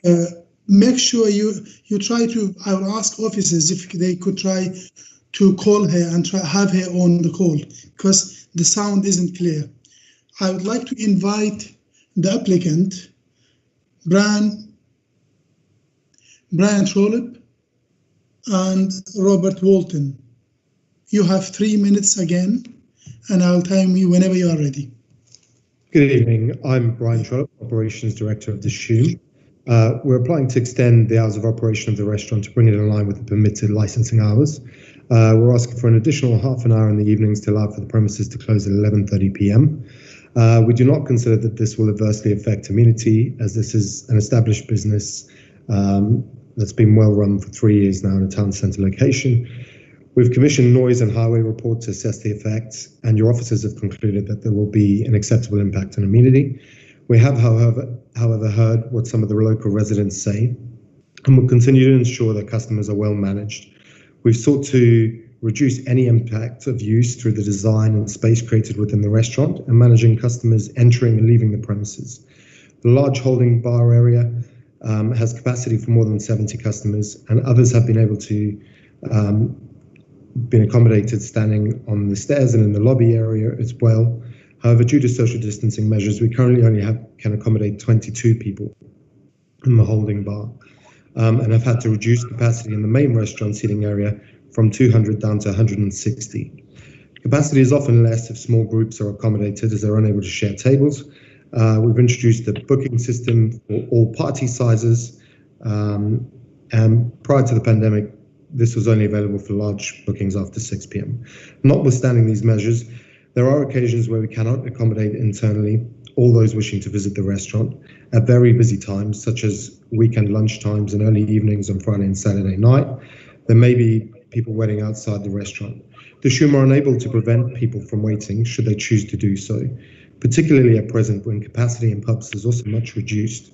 We're therefore seeking to amend the operational management plan as part of the application so that we can manage any people outside the premises should the need arise.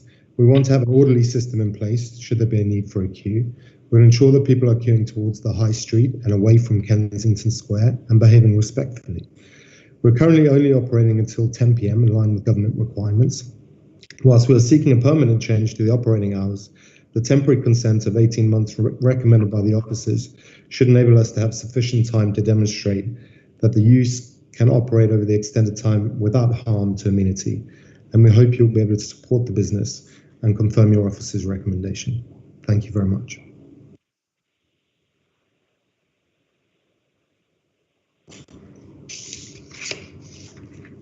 Chairman, you're on mute again. Thanks very much, Mr. Walton. Colleagues, we've heard from the objector and from the applicant's agent. Now it's your turn if you have questions to ask them. I'm sorry, could I just add, it's Robert Walton here. You heard from Mr. Trollope, who's the applicant, the operations manager at Dishoom, not from myself. Yes, okay. Thank you. Thanks for correcting me. I have a question, if I may, for the applicant, actually. Please go ahead. Thanks very much. This is Doris Schmetterling. Very warm words from Mr. Trollope, but clearly from the objections, and I have to add here in parenthesis, it's quite surprising. You've only asked for another half an hour, and yet you've got a string of something. And to say that you have 18 months, and of course that's what the officer suggested, 18 months of trial, is I'm not sure that you'd have much credibility, because they claim, and I don't have any skin in the game, obviously, they claim that you have not kept to the existing conditions of your operation.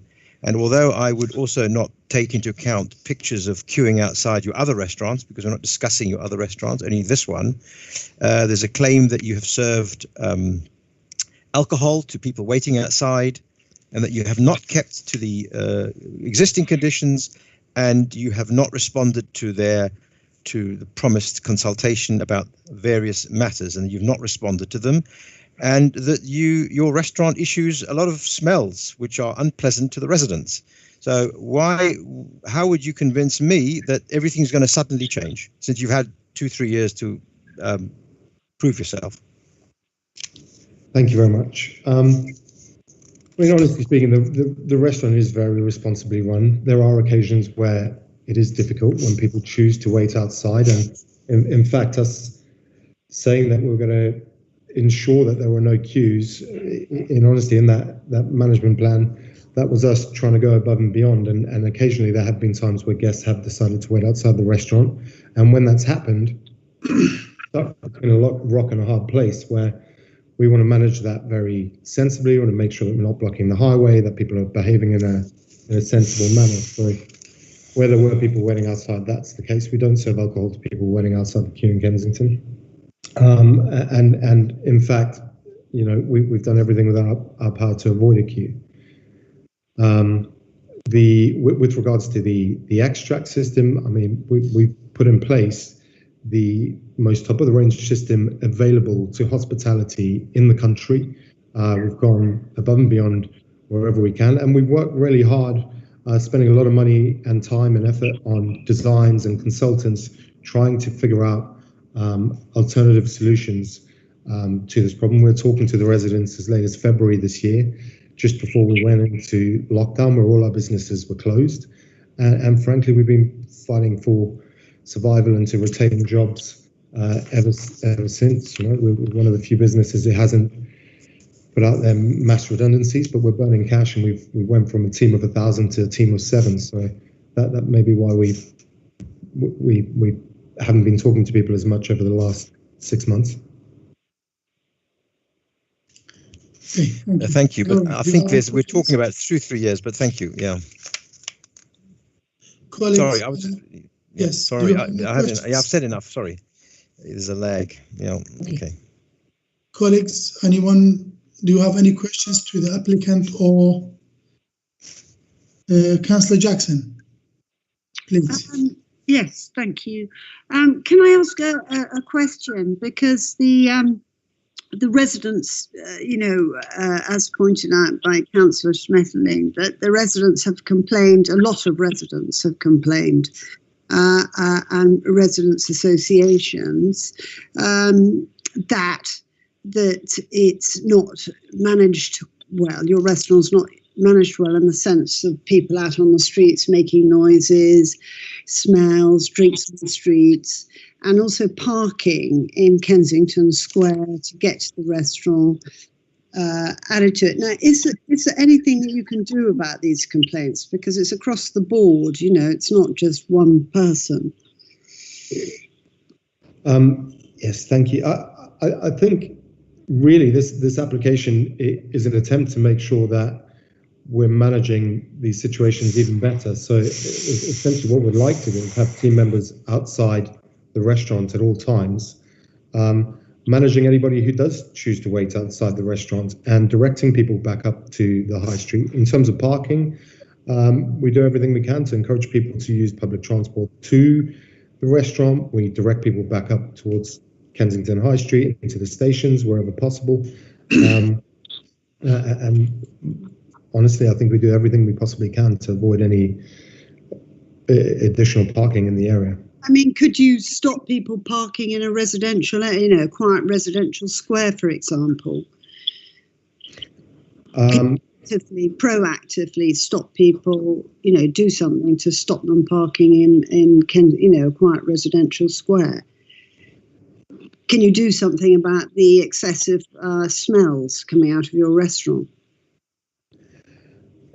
In terms of the smells that have been spoken about, I mean, we've been working really hard with contractors, the world's leading experts on this, to try and figure out whether there's anything more than what we've done that we can do. In terms of extract coming out at street level, we're doing absolutely everything possible to deal with that. There is literally nothing more that we can do, and a plethora of experts have said that.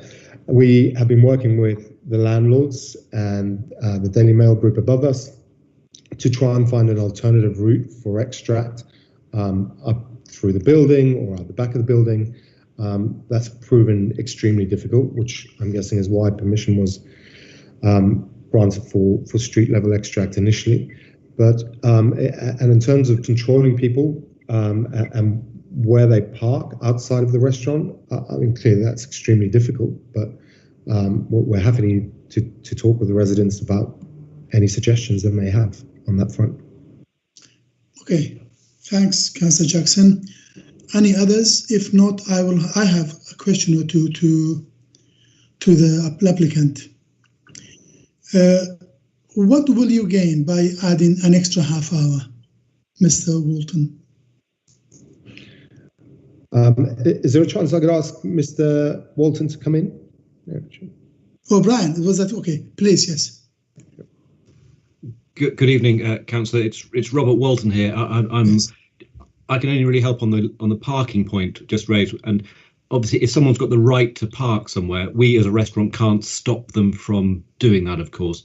And really, in terms of tonight, we are just talking about whether we should manage a queue if one forms, and then also whether it's acceptable to allow us in these COVID constrained times to open half an hour longer in line with our licensing regime. But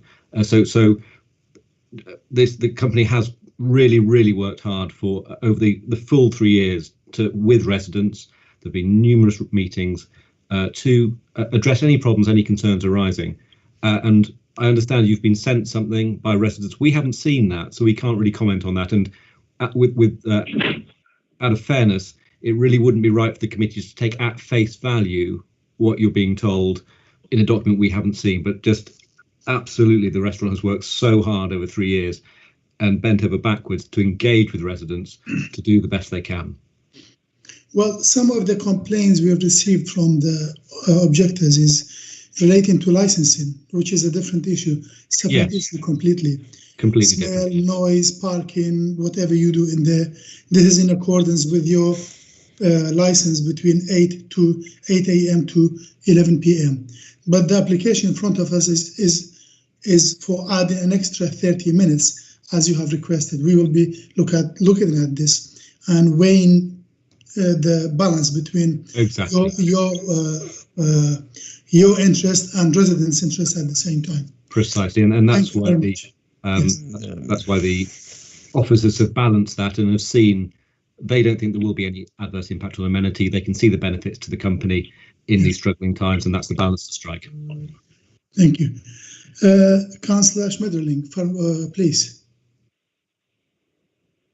Do you have another question? Dory? Yes, thank you. Sorry, my video was on, but not the microphone. Okay. I have to come back to this. I accept that if there's evidence that's been or information that's been submitted that the applicant or that Mr. Trollope and Mr. Walton haven't seen, I think that's fair enough. They ought to see it in order for us to judge it. Otherwise, they cannot comment on it. But it is in the pack, which was submitted a while ago. There is a persistent feeling that you flouted the requirement about queuing, for example. This has nothing to do with COVID. as far as I can tell. This is going back a long time, and I just find it difficult that suddenly there's a change. There's no change of management or anything. It's just suddenly we'd like an extra half hour, and everything's going to be just Jim dandy. And from the point of view of the objectors, I'm speaking. I mean, as I said, I personally wouldn't be affected by this, and I don't know if you've actually liaised with the residents about the smell, because according to one of these objections, it says you've repeatedly promised to solve it with a high-level extractor, but failing to follow through. Now, have you told them? Have you discussed with the residents the difficulties that you faced? Because according to this one, you also live in Kensington Square. It's not been the case. So I mean, it's not all to do with COVID the last few months. Of course, I personally, in the borough, we want to support every business we can, large or small. Of course we do, but you can see the residents are really unhappy, and not because of COVID, not because of the COVID period. But very happy to address you on that. And in terms of smell, you'll be aware, obviously the council has enforcement powers if they think there is a problem. The council doesn't think, and officers have been down, that there's a problem. Now, residents say there is, officers don't think there is. We've had, as Mr. Trollope says, leading experts saying that this is a world-class system we've got in place, and it isn't actually causing a problem. But and there have been continuous attempts and an ongoing liaison with residents over a long period of time. So you're right, it's not that's not COVID in terms of smells, but again, this application isn't about smells at all. This is queuing. It's about queuing as well. Yes, exactly. It's not about smells. Nothing will change in terms of the smell. So we can, in terms of queuing, there's been no flouting of anything, because of course we, as Mr. Trollope says, what we can't do, if customers want to come to the restaurant and it's full and they want to hang outside waiting for a table, isn't it actually better with this application for things to be managed? It's much better for it to be managed than just to have people waiting outside uncontrolled. So it's a step forward. It's a significant improvement, what we're proposing to do, obviously. Okay. May I ask you one supplementary, should we be minded to grant it? Would you be willing to accept a shorter trial period of, say, a year rather than 18 months? I'll ask Mr. Trollope to answer that, because he, of course, is the operations manager. I'm not. Sure. I think the 18 months essentially is a year in effect, because at the moment, with government restrictions, we're operating till 10 p.m. Obviously, we have it a lot earlier. So I think it takes into account that, and we don't know how much longer those are going to last for, but I think it's a safe assumption that could easily be another 6 to 8 months. Thank you very much.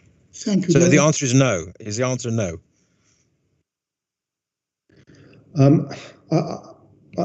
Our view is that 18 months is in effect going to be a year or less. Okay. Thank you. Okay, if you have no more questions, we'll go to ask officers. Okay. Any questions to officers, councillors, colleagues? Well, yeah. Okay. If anyone else, I've got some. You go ahead. I've got one or two. Okay. Yes. Well, no, you go ahead. Okay. Thank you. I will. I know we are what's happening with COVID and restrictions and the temporary measures government is having is something different from what we are going. This is not in front of us. What's in front of us is adding an extra 30 minutes for this business to operate between 11 to 11:30 p.m. I'm sure businesses, one lesson we have learned and I have witnessed is, I am sure most of you have learned this, during COVID restrictions, you could book, once the restaurants opened, you could book a slot. You know what time you are going to a restaurant, you are going to a place. This is probably one of the advices we could give to this business if they want to solve this problem. You don't need to have people hanging on the street and people don't complain about that. So it's up to you, Dory, down to you, if you want to have ask questions. Yeah, of the officers. I mean, in a sense, it's the same question. And even in the officers' report, it points out that our environmental health department, they've had complaints about smell and about other things and queuing. And why, from the officer's point of view, why would we want to grant something which is already causing a problem? An extension of what's already causing a problem. And I think, as Councillor Bakhtiar has just pointed out very very wisely, is that especially in the COVID period, you could just make a booking. You should make a booking, and there's no queuing. And yet the restaurant, okay, it wasn't like that before, but the restaurant has actually not managed to control the thing very well, upset the residents a lot because of this remarkably high number of objections. So I have to ask the officers why they think really we should grant this. Thank you, Councillor. I'm also rereading the summary of the Environmental Health Officer's comment. It does reference past complaints about odours from the restaurant. It doesn't reference the queuing, but I do know that from our planning enforcement investigations, there has been at least one conducted about queuing. So it certainly has arisen as a problem in the past, which seems to tally with what the residents are also saying. But I think ultimately, as an officer, I'm looking at the wording of the plan and going on the basis of whether that would strike the balance of allowing this business to operate, but also controlling the impacts. And that is really what the recommendation to approve is based upon. And if there was a breach in future, which I really hope there wouldn't be, because we've heard a lot this evening about the difficulties faced by the residents, and it's clearly in the interest of the restaurant operator to ensure that their business operates in a way that is not causing problems and damaging their reputation. So the hope would be that there wouldn't be a breach of conditions and further, but that is something that the planning enforcement team would be best placed to investigate. What's your view of the claims of the residents that they have actually not complied with the existing operational plan, or often breached it? Well, it was clearly the source of a enforcement investigation, and I appreciate that the applicant has not seen the very latest summary of objections emailed to members last night. This is the summary of objections from the Residents Association I'm referring to here, but in that pack there were some photographs showing some queuing taking place in November and December 2017, and I think also in more recent times, maybe as recently as last year. But I suppose it's to the extent to which those breaches happen, and whether they have. I don't know if those more recent breaches have been reported to our planning enforcement team, and I've had a quick look on file, but I can't see any open investigations from our planning enforcement team to investigate those particular instances that have been photographed. Thank you very much. Don't these complaints normally should be made to licensing committee or licensing officers if there is a breach? I'm probably not really speaking within my remit here, because I'm not actually sure about how the licensing committee operates. I don't know if Mr. Taylor could add anything to what is covered by the licensing regime. There's clearly an overlap here with planning, and one of the things that this application is seeking to do is to bring that premises license in line with the bring the planning permission in line with the premises license in regard of the opening hours. Mr. Taylor, I don't know if you could offer any advice on what the licensing regime could control in by way of responding to noise and nuisance complaints. I'm afraid I'm not sure I can.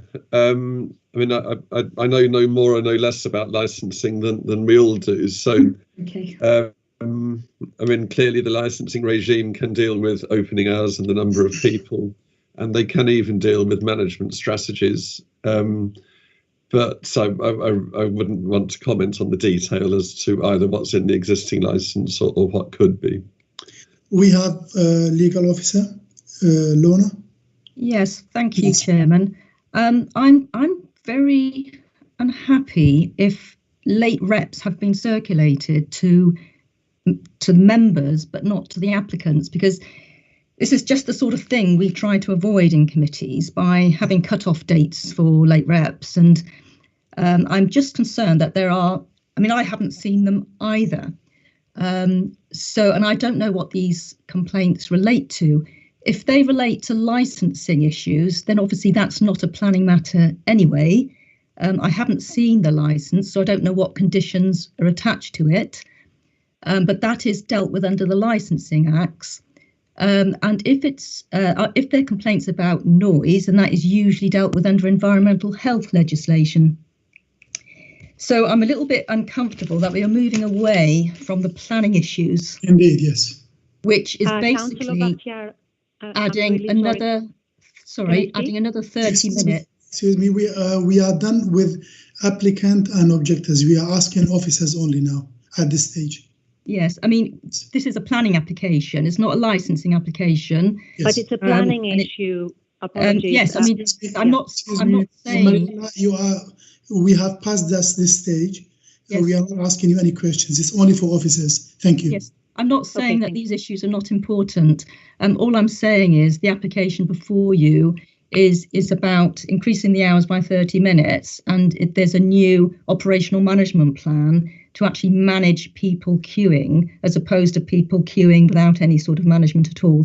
I sort of just want to bring the committee back and not go off on a tangent on information that the applicant has not had the chance to consider, because, you know, if we go down this road, then there will have to be a deferment to allow the applicant time to consider this late information if they haven't seen it yet. Indeed. Thank you very much. I thought there was a plan, an operational plan, which is just being modified under planning, as opposed to, I agree, licensing is a separate matter altogether. But it's just that if there was an operational plan, which is under planning, then this is a modified plan under operational plan under planning. Therefore, I think it is right that we look at it, isn't it? And complaints against it.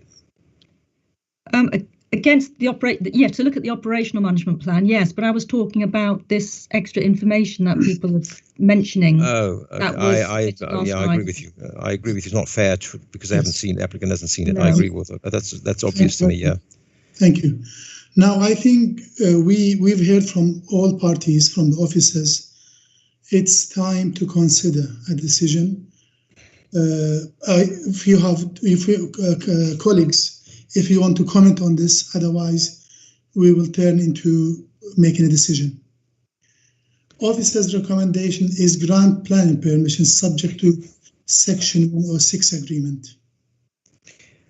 I would the last one to say what I feel, because I don't want to influence anyone. Go ahead, Dori. I just wanted to say, I mean, it's a very difficult one on to balance it. I would feel, I like the officer's suggestion of a temporary period, but even bearing in mind what Mr. Trollope said about the current 10 p.m. Of course, that's obvious, but I would be happy if we just said a year, and that would mean effectively perhaps 6 months, a 6-month trial, and I would say a year would be. I would be happy to support this. We made the condition a year. Okay, thank you, councillors. Councillor Jackson here. Jackson, please. Yeah, yes, I mean, it is a difficult one because 30 minutes on top of something that's not really going very well for the residents is, you know, and then we're in COVID times where the curfew is 10 a.m. I mean,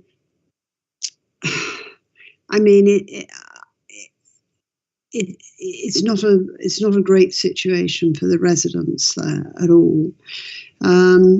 So my inclination is, you know, not really, but you know, if there was a condition to make it a lot shorter, just to see if there can be some improvements. I'd be happy with that, I think. Okay. Councillor Dorian? Yes, thank you, Chair. It's, as other colleagues have said, it is a tricky one. For me, I think the core element here is really the queuing. In terms of the hours of operation, yes, the half hour is a change, but all that does really is bring it in line with the approved licensing terms. And really, at the moment, it is a bit of a moot point anyway, given government guidelines, which are probably unlikely to change for the immediate future. In terms of the queuing, it almost seems to me that by approving the application, I think we would, in some sense, we could say we would effectively be encouraging and even condoning queuing outside the restaurant. And particularly in the present circumstances of the pandemic, I'm not really sure whether that's necessarily the right approach. As we know, there are many effective ways that people can book a convenient slot at a restaurant, even while out and about on the move. So I do have my doubts at present about the application. Okay, thank you. Now I will ask you one by one to make a decision. Councillor Schmetterling, the application in front of us is one of the conditions set by the officers is to grant temporarily for 18 months. Are you in favor or against?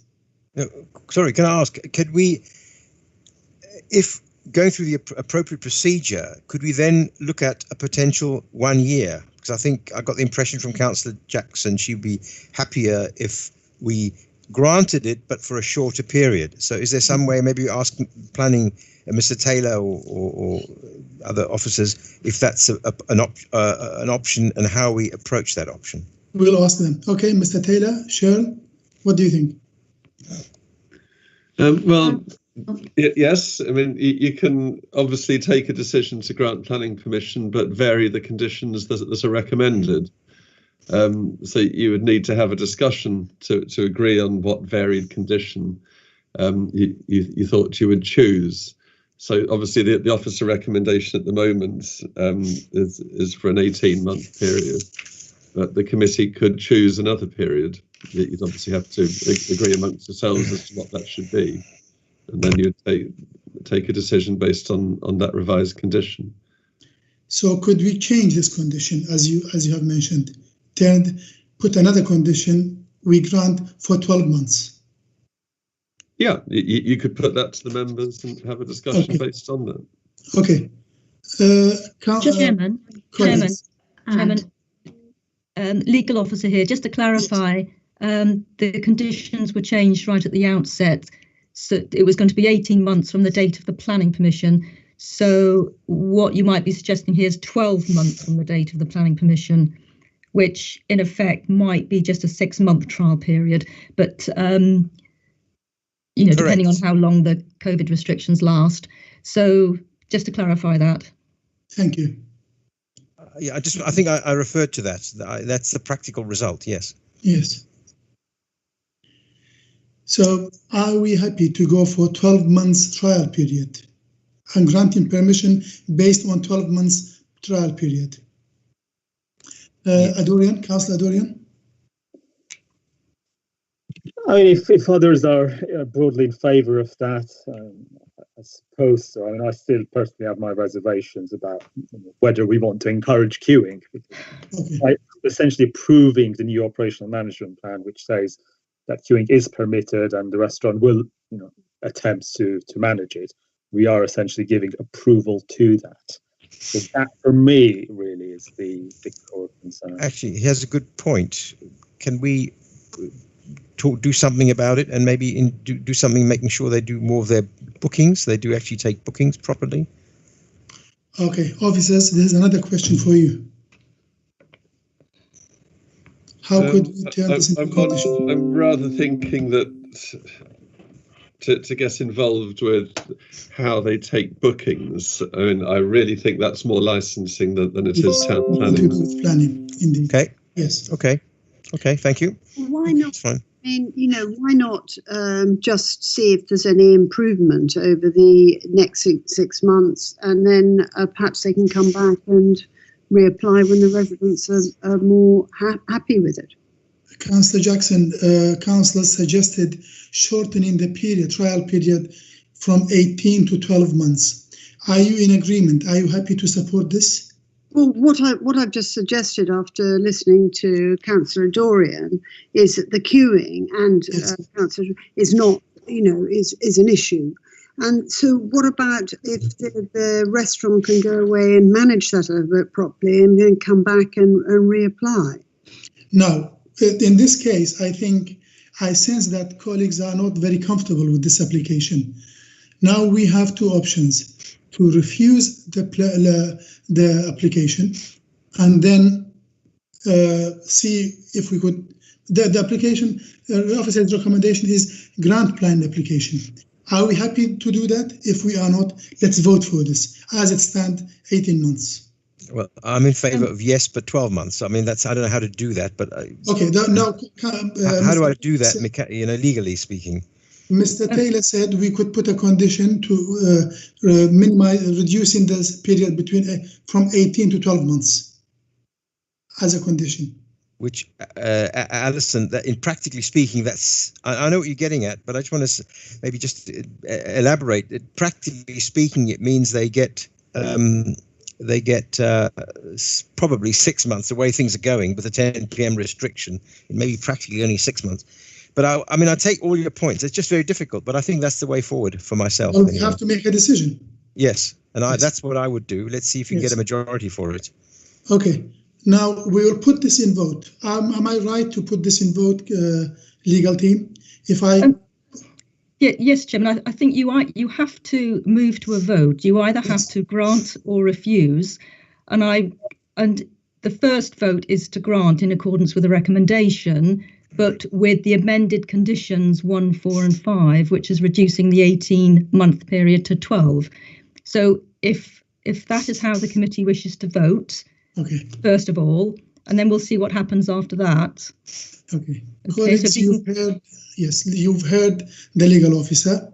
We are going to vote for 12 months. Those in favour to grant application for 12 months trial period. Dory? In favour. Councillor Jackson? Yes, in favour. Councillor Dorian? Against. Okay, it's me, and I am against. So that means the application being refused. Yes, Chairman, because you have the casting vote. Yes. Okay. I wanted to be fair as much as I can. I was the last one to show the way I felt, but this is how it goes. Now, I think we need to propose a motion. Reasons for refusal, legal team? Do we need to verify? Well, you obviously have to have reasons for refusal. I think we'll have to discuss this with the planning officers. Okay. Cheryl and Mr. Taylor. Well, I mean, for the reason for refusal, you need to consider what the problems would be that you would think would be likely to occur if planning permission was granted. I mean, well, it was obvious. It was queuing negative effect on the local community, local residents. Okay, so I mean, you're presumably thinking of noise disturbance from people queuing. Is that the main issue? Yes. I think you need to encapsulate what you think that the main negative effect would be. Well, this is what I heard from the Councillor. Dorian was worried about this, and the same thing repeated by Councillor Jackson. And I share their view. Yeah, I think noise and nuisance is certainly the key one, but also crowding on the pavement, you footway width, for example. I think there are two reasons that we want to call it. I would also say, sort of indiscriminate parking all over and the smells, if that comes under it. Yeah, I don't think you can do anything about the parking, though. That's nothing to do with it. It's not a planning issue. I can just assist, I think, there. I mean, do remember that you're dealing with an extra half an hour. Yes. So it would be unlikely, I would suggest, that an extra half an hour would cause indiscriminate parking if that wasn't occurring already.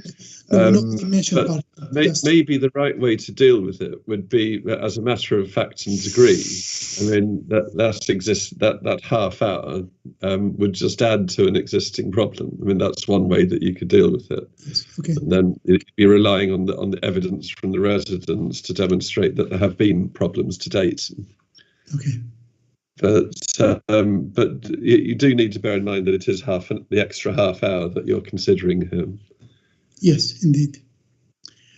Okay, now do we need to put this in vote, legal team? Yes, you'll have to have a proposer and seconder to refuse the application, and just clarify amongst yourselves what the reasons for refusal are, as just sort of suggested by Derek Taylor. Thank you. Okay, who is proposing this? Adorian, Councillor Adorian. Yep. Okay, and I would like to second. And the reason, as mentioned by Mr. Taylor and explained by the legal team, is queuing and noise and negative effect on the neighborhood, on the residents.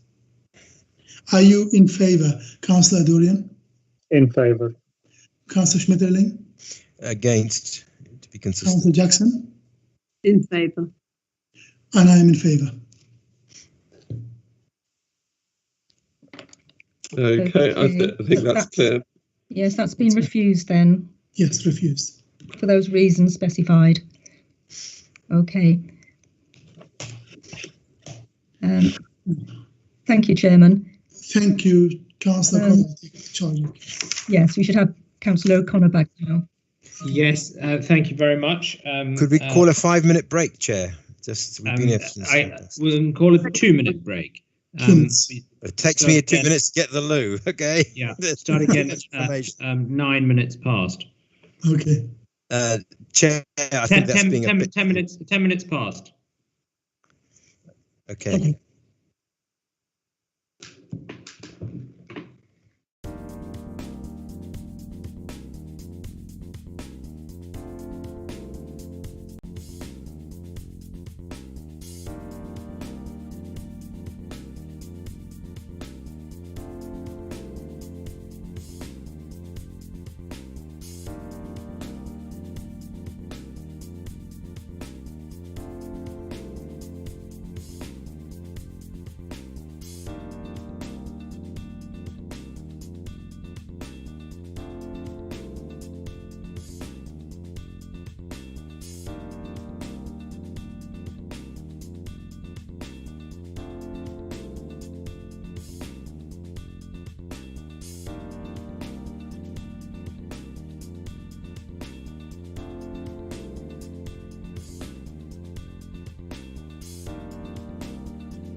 Is Queensgate Terrace, and that's Fiona Ray. Yes, thank you, Chairman. Firstly, just want to draw members' attention to the addendum report with a couple of corrections in it. turning to the slides, we've got the existing and proposed rear elevations just there. You'll notice on the top sorry, slide. Fiona. Sorry, you just need to take control again. Thank you very much, Tom. So you can see the existing and proposed slides. On the top, the existing, you can see that there's a small terrace area on the back of the application property. It's like the heavy dark fence you can see around it. So you can see it on the elevation and the side elevations. And below that, you can see that is removed and a new extension is proposed to be added to the closet wing. Just in terms of plans, we have the existing and proposed showing on the left-hand side of each, the existing terrace area that will now create additional habitable space served by roof lights above. And the photographs are probably the most helpful because you can see the existing fence that was indicated on the elevation as a kind of heavy black line. You can see it's the white coloured fence on all those images. So it's a small kind of white picket style fence on top. So now a new closet wing story is proposed above that to match the neighbour. This is an image submitted by the objectors just showing that. So that's where the additional story would be going, where in place of that white fence to match the height of the neighbour. Officers are recommending approval, and that concludes my presentation. Thank you. Thank you very much. There are no registered speakers, so colleagues, questions to Mrs. Ray?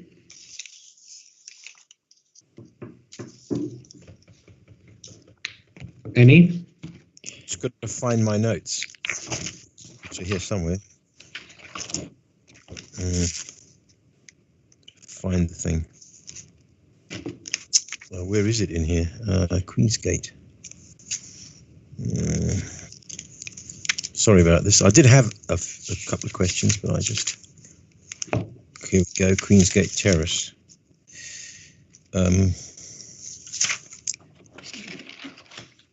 Really, there's not much. It's just two things. There's no. It appears to be there's no back window on the number 50 outrigger, is there?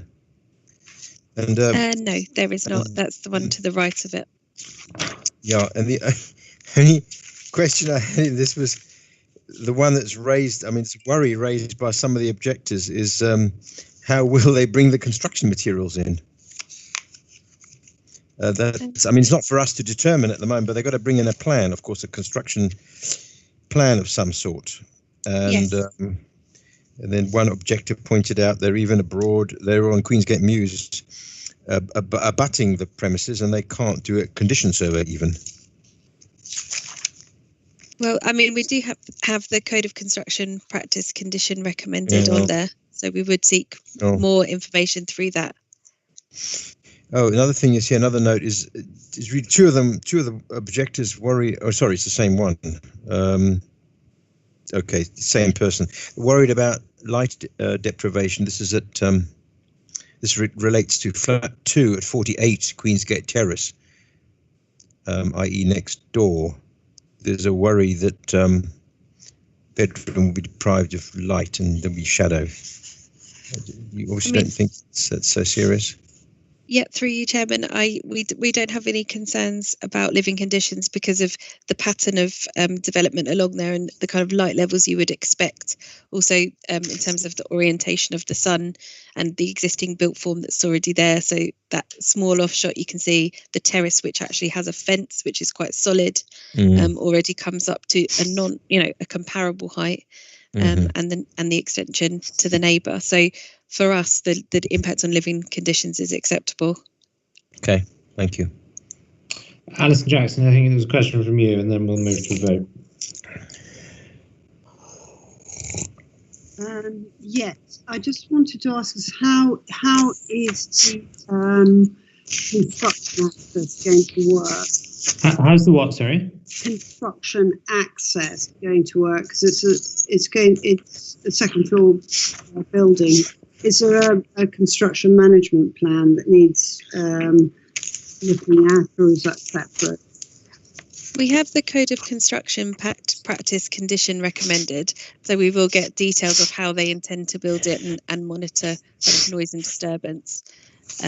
So that's kind of as far as we can go under the planning lax with regard to construction. Do we look at that or not? No, it's done by the construction management team who specialise in the Code of Construction Practice in the borough. Okay, because it will obviously affect the building because it's difficult, second floor. The other thing is, which I wanted to really talk about on all of these, is the greening for 2040. That if people are going to be putting in new pipes and stuff like that, they're not going to be wanting to do that again in 15 years' time necessarily. Is there anything to suggest that they should be putting in, green new pipes and things like that? We don't have any existing planning policies in the local plan or SPDs that we could rely on to secure anything like that. All I can say is that they would have to comply with current building control legislation at all times. Okay, yeah. Okay, thank you. Okay, well, the recommendation is to grant planning permission with the conditions listed in section 10 of this report. I think we'll vote on that recommendation unless anyone's got anything further to add that's urgent and important. And I am going to vote in favour of the recommendation. Councillor Jackson. In favour. Councillor Adorian. In favour. Councillor Bakhtiar. In favour, Chairman. Councillor Schmetterling. In favour. Thank you very much. And finally, Chairman, I'm very sorry to interrupt, but I assumed there that you were just taking the planning permission, and there is a listed building consent application as well. So yes. Did you want to just vote on that as well? Fine, we need to vote on the listed building consent. The recommendation is to grant. I'm in favour. Councillor Bakhtiar. In favour. Councillor Jackson. In favour. Councillor Schmetterling. Also in favour. Councillor Durian. In favour. Thank you very much. And now Sainsbury's on Cromwell Road, please, finally. Yes, thank you. And apologies for not clarifying that it was planning and listed building consent on that last one. Right. So the Sainsbury's on Cromwell Road, some of the members will remember that it came to Planning Applications Committee with a proposal for a new goods online service or an extension to their goods online service. And as part of granting permission, members agreed that a vehicle management plan was needed and made some tweaks to the wording of the condition, including a requirement for the condition to come back to committee to be agreed. That has been is before you and included in the pack in full. We haven't received any objections to it. One edit I would just like to confirm is we received an email from the agent this morning which confirmed that they would like to include a review mechanism as part of that plan. So it's just an added line within it saying Sainsbury's is committed to reviewing this management plan in 2 years from the date of approval to demonstrate its continued support of its net zero commitment and ambitions for the future electric fleet, because I think they are aware that they are not delivering a full electric fleet as part of this application, but as you will see in the supporting information, it's part of their bigger plan and their hope for the future. So officers are recommending approval of the condition with this change to including the review mechanism. Thank you. Thank you very much, Mr. Ray. I would just say we've got no registered speakers on this, and therefore we'll move straight on to questions to you. As an observation, I don't think that really adds very much. It's a statement of willingness and intent, but there's not very much we can do with it if they review it after, 2 years and then say, well, sorry, we're not in a position to provide an electric fleet still.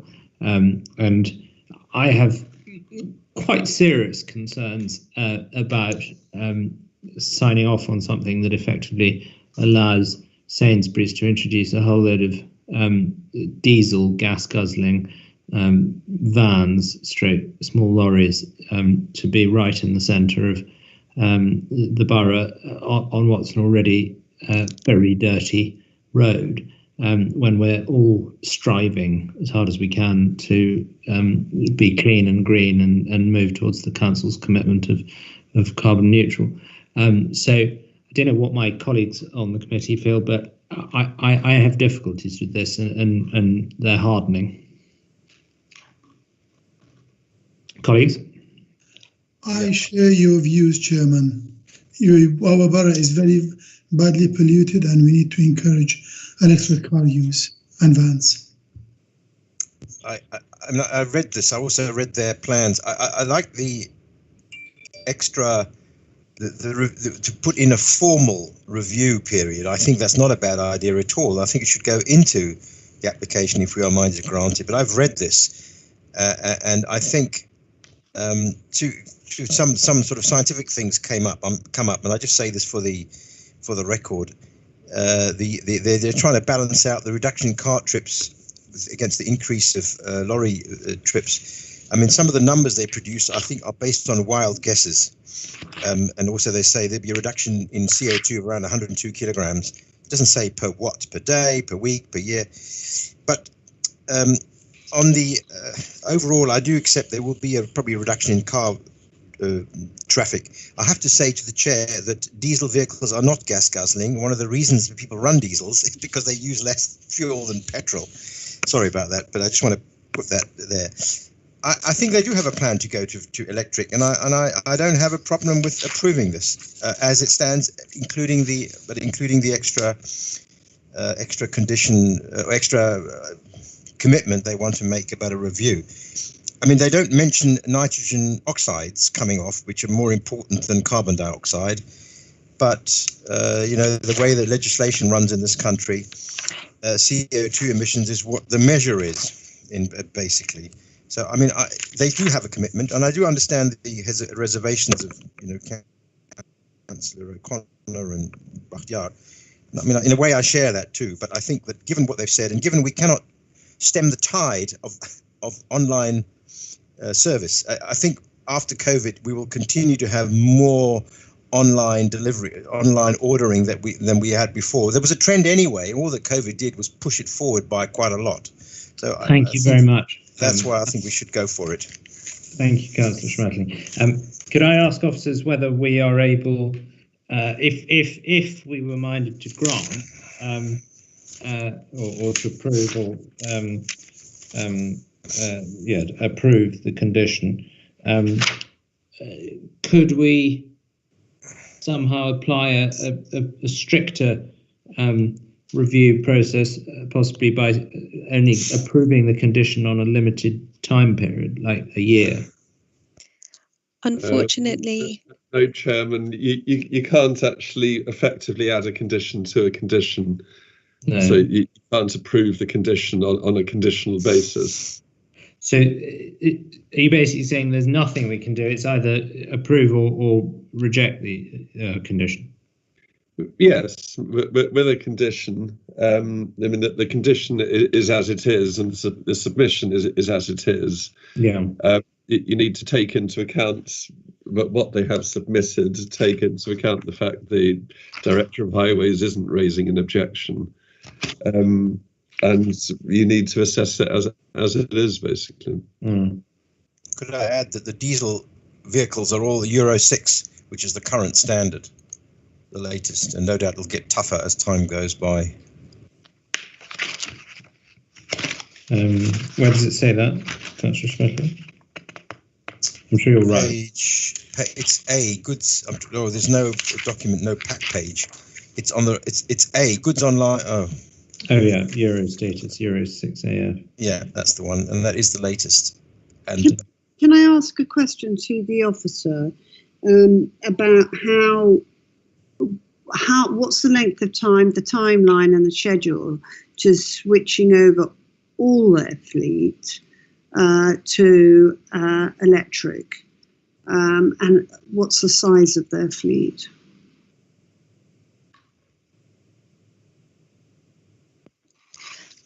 Sorry for the delay, turning and finding my mute button.